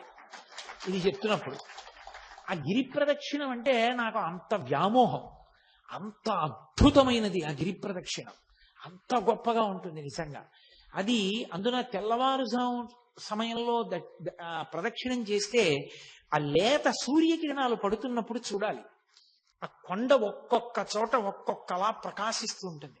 ఆ లేలేత సూర్యకిరణాల్లో ప్రదక్షిణం చేస్తూ వెడుతుంటే మనం చెయ్యగలిగిన ధర్మకార్యం చేస్తూ భగవన్నామం చెప్తూ కూర్చుంటూ లేస్తూ తిరుగుతుంటే ఎంత ఆనందంగా ఉంటుందో నిజంగా గిరి ప్రదక్షిణం. పిల్లలతో పెద్దవాళ్లతో అందరం కలిసి నిజంగా యాత్ర అంటే కొన్ని వందల మంది బయలుదేరి ఆ డప్పులు కొట్టుకుంటూ భజనలు చేసుకుంటూ నాట్యం చేసుకుంటూ పాటలు పాడుకుంటూ ఎక్కడెక్కడ దేవాలయంలో కూర్చుని ఆ దేవాలయ వైభవం చెప్పుకుంటూ స్తోత్రాలు చేసుకుంటూ గిరి ప్రదక్షిణం చేస్తూ ఆ గిరి వైభవం చెప్పుకుంటూ నడుస్తుంటే అబ్బా ఎంత సంతోషంగా ఉంటుందో. అదేం కష్టం అనిపించదు. అయిపోయిందా అప్పుడే, మళ్ళీ అప్పటికో నా జన్మలో ఈ గిరి ప్రదక్షిణం అనిపిస్తుంది. అంత సంతోషదాయకమైన విషయం. ఆ గిరి ప్రదక్షిణం చేసేటప్పుడు మనం సాధారణంగా అరుణాచలంలో గిరి ప్రదక్షిణం చేసేటటువంటి వారు ఆగ్నేయలింగం ఉన్నటువంటి స్థానం, అంటే ఆగ్నేయలింగమే అరుణలింగం కదా, అదే అగ్నిస్థానం, అగ్నిలింగం. కాబట్టి ఆ అగ్నిలింగం ఉన్నటువంటి ప్రదేశం దగ్గరే ఆ పక్కనే రమణ మహర్షి యొక్క ఆశ్రమం. సాధారణంగా అరుణాచలంలో గిరి ప్రదక్షిణం చేసేవారు రమణ మహర్షి ఆశ్రమం దగ్గర నిలబడి ఆశ్రమం వంక తిరిగి నమస్కారం చేసి, ఎదురుగుండా కొండ కనపడుతూ ఉంటుంది కాబట్టి శివుడికి నమస్కారం చేసి ఎడం పక్కకి బయలుదేరుతారు ఇక ప్రదక్షిణానికి. మొట్టమొదట రమణాశ్రమం కనపడుతుంది. భగవాన్ రమణులు ఆయన వైభవం గురించి నేను నా ఉపన్యాసాలు పూర్తి చేసే లోపల ఎలాగో తప్పకుండా స్పృశిస్తాను. అది 2-3 రోజులు తప్పకుండా నేను స్పృశిస్తాను, అప్పుడు మీరు విందురు గాని. ఆ రమణాశ్రమానికి ఒక నమస్కారం చేసి ఆ రమణాశ్రమంలో రమణుల యొక్క దేవాలయం, యువతల గ్రంథాలయం, ఆ పెద్ద పెద్ద చెట్లు, నెమళ్ల క్రేంఖణాలు అవన్నీ వినపడుతుంటే ఒక నమస్కారం చేసుకుని ఎడం పక్కకి తిరిగి అలా ముందుకెడుతుంటే ఎడం పక్కన ఉన్నటువంటి పాలితీర్థాన్ని దాటగానే విఘ్నేశ్వరుడి గుడి ఒకటి వస్తుంది.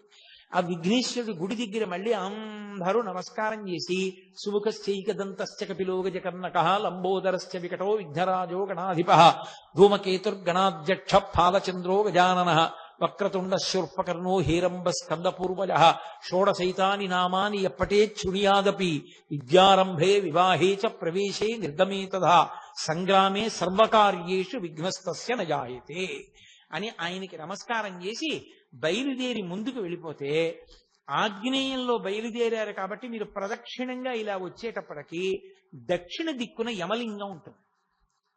మీరు అరుణాచల క్షేత్రమునందు ప్రతి దిక్కునందు ఆ దిక్పాలకుని శివలింగం ఉంటుంది. అంటే ఆ దిక్పాలకులు స్వయంగా వచ్చి అక్కడ శివలింగానికి పూజ చేస్తారు. అది అక్కడ శివలింగాలు ఏర్పడడానికి కారణం. ఆ దక్షిణ దిక్కున ఉన్నటువంటి లింగానికి యమలింగం అని పేరు. ఎందుకంటే దక్షిణ దిక్కుకి అధిపతి యమధర్మరాజు గారు, అది పితృస్థానం.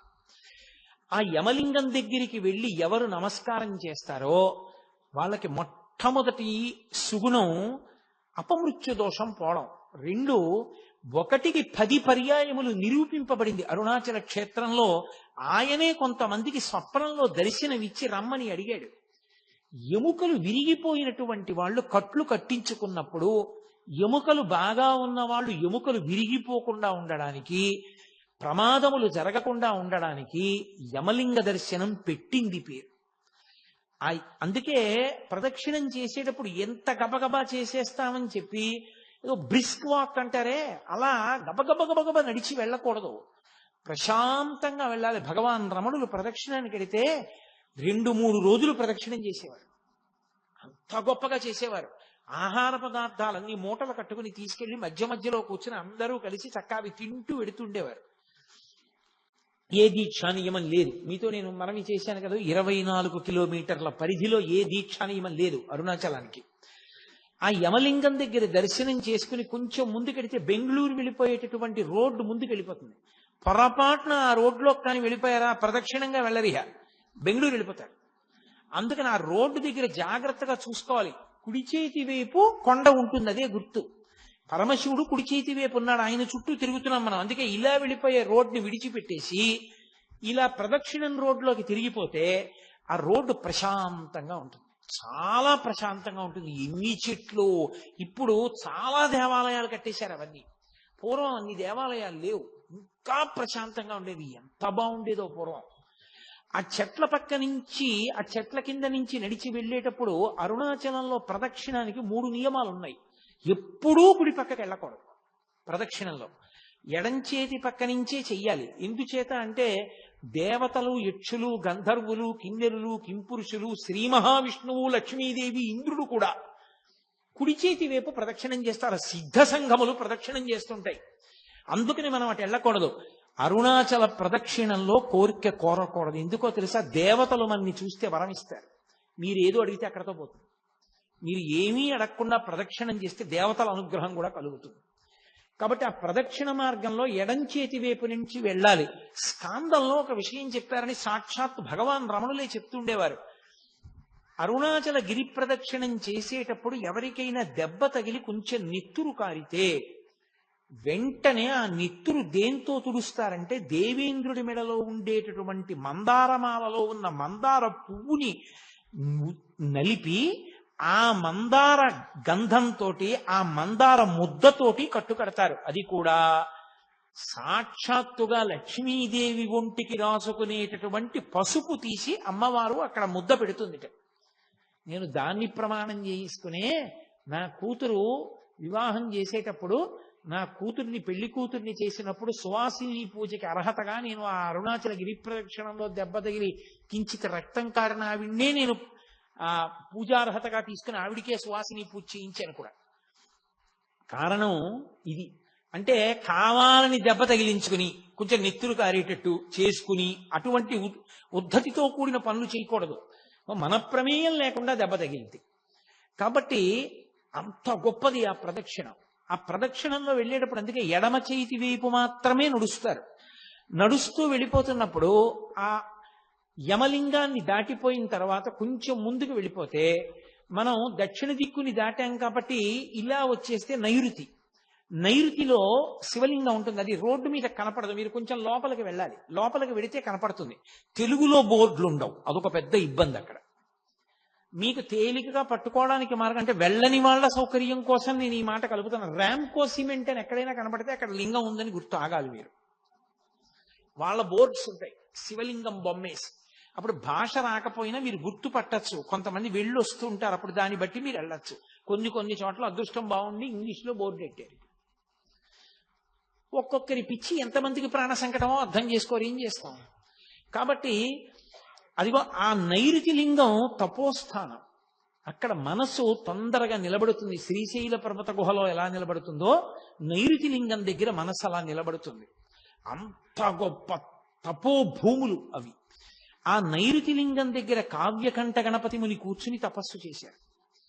ఆ నైరుతి లింగాన్ని దర్శనం చేసుకుని అలా ముందుకు వెళ్ళిపోతుంటే కేవలం 8 దిక్కులలో ఉన్న లింగాలే కాకుండా సూర్యలింగం, చంద్రలింగం కూడా కనపడతాయి మీకు.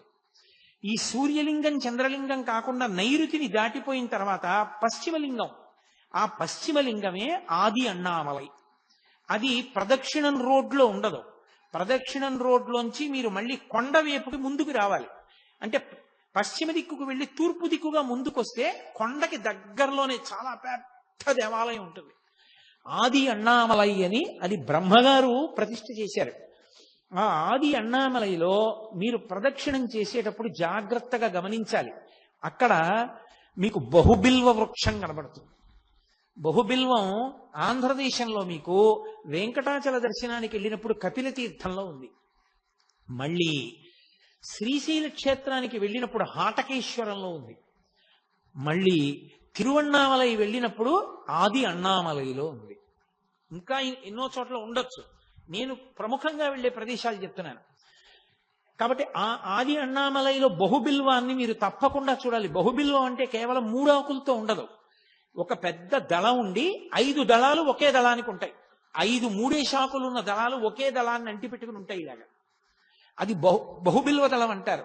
ద్రవిడ దేశంలో దాంతో శివుణ్ణి ఆరాధన చేస్తారు. విశేష ప్రీతం. ఆ బహుబిల్వ వృక్షం పెద్ద వృక్షం ఉంటుంది. అద్భుతమైన దేవాలయం ఆది అన్నామలై. అక్కడ కూర్చుంటేనే భగవాన్ రమణులకు కువలయ యోగి అని ఒక యోగి, ఆ యోగికి ఆ అరుణాచలంలోంచి బ్రహ్మాండమైనటువంటి ఓంకారనాదాలు వినపడేవి. ఆ ఆది అన్నామలై దగ్గర నుంచి మళ్ళీ దాటి ముందుకు వెళ్ళిపోతుంటే భగవాన్ బ్రిడ్జ్ అని ఉంటుంది. భగవాన్ బ్రిడ్జ్ అంటే రమణ మహర్షి ప్రదక్షిణం చేసేటప్పుడు తన అంత్యవాసులందరితో కలిపి ఆ బ్రిడ్జ్ మీద కూర్చుని మళ్ళీ అరుణాచల వైభవం గురించి అవి కొన్ని మాటలు చెప్తూ ఉండేవారు. అందుకని దానికి భగవాన్స్ బ్రిడ్జ్ అని పేరు.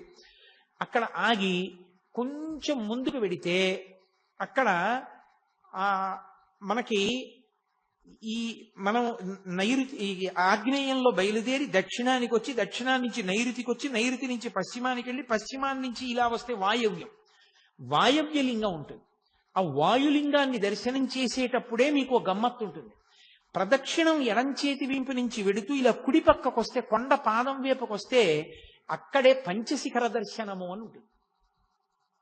ఆ పంచశిఖర దర్శనం చేసినప్పుడు 5 శిఖరములు కనపడతాయి. అవి పంచభూతములు అంటారు. అవే ఇందాక నేను మనవి చేసినట్టుగా పార్వతీ పరమేశ్వర వినాయక సుబ్రహ్మణ్య నందీశ్వరులు 5 శిఖరములుగా ఉన్నారు అంటారు. 5 శిఖరములు చక్కగా వరుస క్రమంలో కూర్చున్నట్లు కనపడతాయి.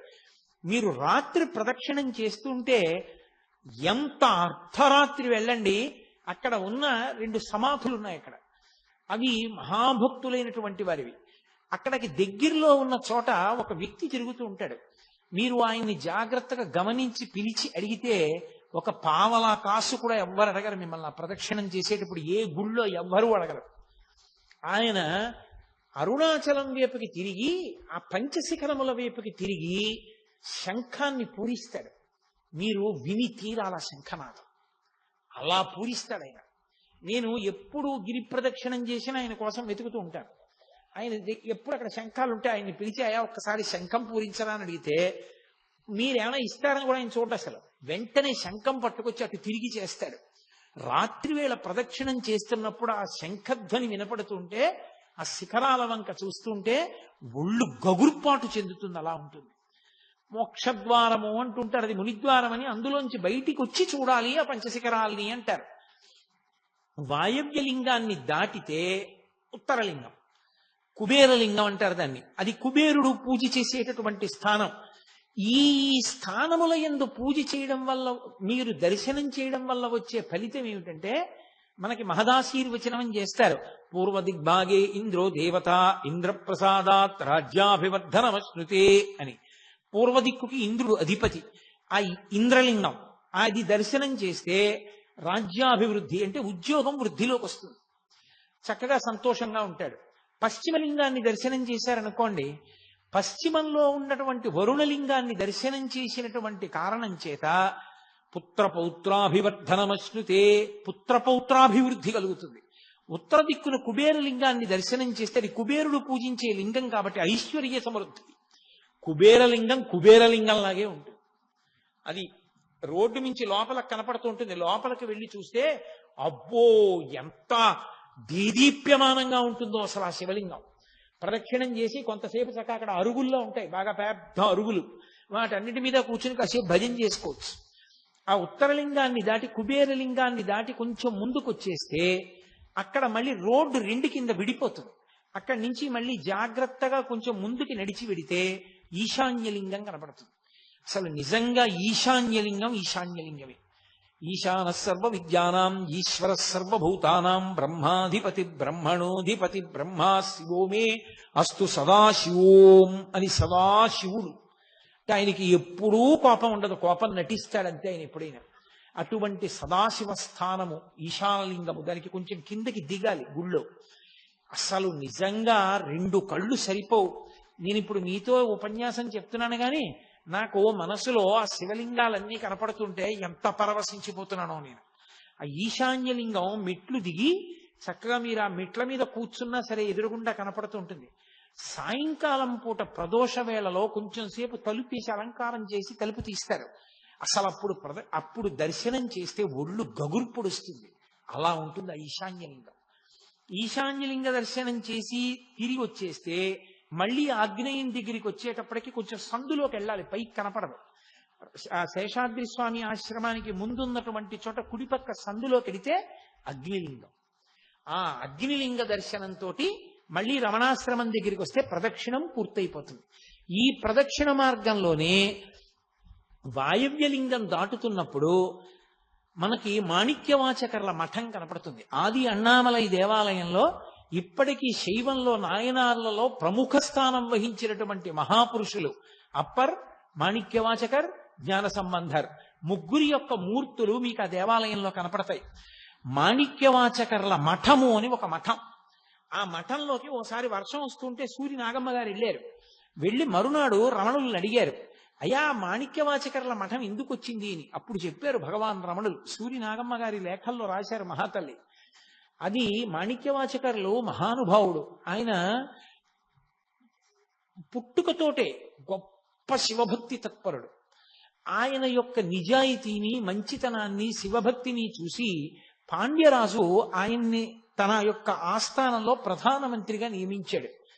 పైకి రాజ్యంలో కొలువు చేస్తున్నారు కానీ ఆయన మనసంతా పరమశివ భక్తితో నిండిపోయి ఉండేది. అలా నిండిపోయి ఉన్న కారణం చేత ఒకానొకప్పుడు మహారాజు పిలిచి గుర్రాలు కొని తీసుకురండి అని కొంత పైకం ఇచ్చి గుర్రాలు ఉన్న చోటు ఎక్కడుందో చూసి మంచి గుర్రాలు పట్టండి అన్నాడు. గుర్రాల కోసం వెళ్ళినట్టు ఉంటుంది, శివదర్శనం చేసినట్టు ఉంటుంది, యాత్ర చేసి సద్గురువు పాదాలు పట్టుకోవచ్చు, ఎక్కడో దొరుకుతారు గురువు గారని ఆయన బయలుదేరారు. అలా వెళ్ళి వెళ్ళి వెళ్ళి వెళ్ళి ఆయన ఒక క్షేత్రాన్ని చేరుకున్నారు. చేరుకుని ఆ శివాలయంలోకి వెడుతున్నారు. అక్కడ ఒక విచిత్రమైన విషయం జరిగింది. ఆ ఊళ్ళో ఉన్నటువంటి పిల్లలందరూ అన్నారు, ఇక్కడ మాకు అకస్మాత్తుగా ఎక్కడి నుంచో ఒక పెద్ద ఆయన వచ్చాడు. ఆయన మాకు రోజు పాఠాలు చెప్తూ ఉంటాడు. ఆయన ఏం కోరుకోడు, ఆ చిర్రాకు గల్జేరు 2 గిల్లి వండి అన్నంలో కలిపి పెడితే తింటాడంతే. ఆయనకి ఇంకేం అక్కర్లేదు.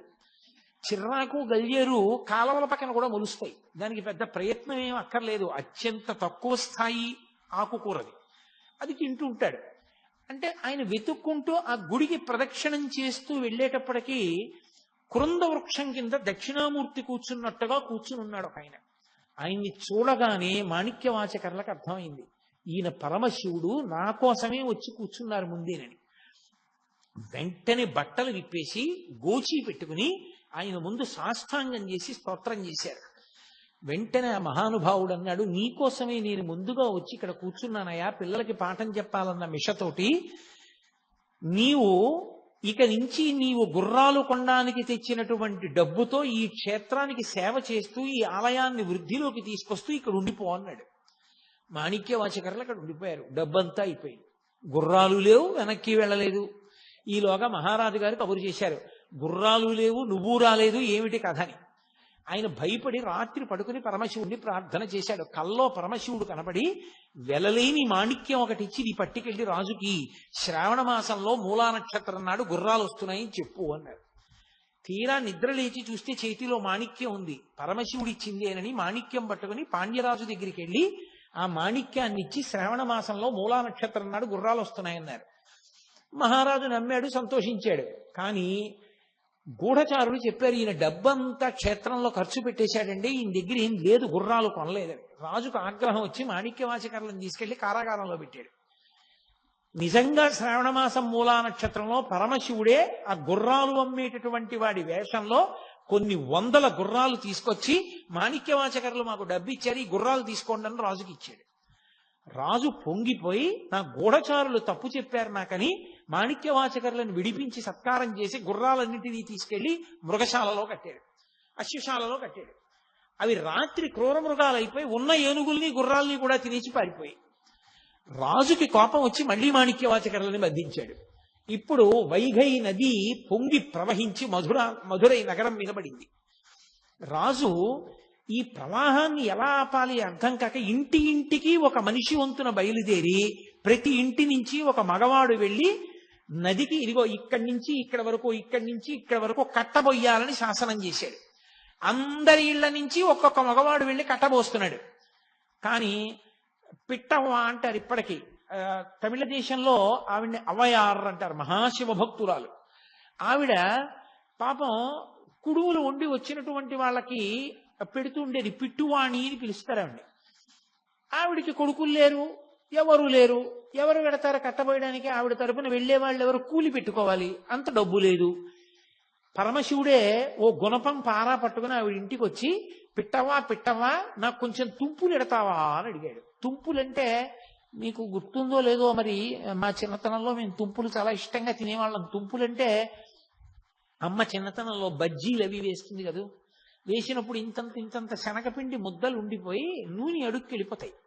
అడుక్కెళ్ళిపోతే అవి బజ్జీలు చాలా మాటలు వేసి తీసేస్తారు. ఇవి మాత్రం అలాగే ఉంటాయి, నూనెలో ములిగి ఉండి ఎర్రగా తయారవుతాయి. అవి తుప్పులు అంటారు. అవి అమ్మ చిల్లులుగా ఉన్నటువంటి పెద్ద గరిటె పెట్టి ఇలా ఒడ్డుకి తీసి ఆ నూనె ఇలా కిందకి దిగిపోయే వరకు ఇలా అని ఆ తుంపులో పళ్ళెంలో పడేస్తే బజ్జీల కన్నా తుంపులు సంతోషంగా ఒక్కొక్కటి నోట్లో వేసుకుని కరకరా తింటుండేవాళ్ళం. అలా తుంపులు వస్తాయి ఆ కుడుములు వండినప్పుడు. ఆ తుంపులు పెట్టవమ్మా, నాకు కుడుములు అక్కర్లేదన్నాడు. తుంపులు అంటే పనికి మేలినవి, కుడుములు అయితే అమ్ముకుంటే డబ్బు వస్తుంది, నాకు ఆ తుంపులు ఇట్టన్నాడు. ఇంత రాత్రి వేళ తుంపులు ఎక్కడ ఉంటాయిరా నాయన, కుడుములే పెడతాను లేని ఆవిడ కుడుములు వేసింది. అవి ఒక్కటి కుడుములంటే పుణుకులు అనుకోండి, మీకు తేలిగ్గా అర్థం అవడానికి. ఒక్కటి పుణుకు రాలేదు, అన్ని తుంపులు అయిపోయి. అది శివవాక్కు. ఆ తుంపులే పెట్టింది. కాసిని తుంపులు తిన్నాడు, కాసిని తుంపులు మూట కట్టుకున్నాడు. వైఘై నదికి నేను నీ పనుపును నేను కట్ట వేస్తానని బయలుదేరాడు.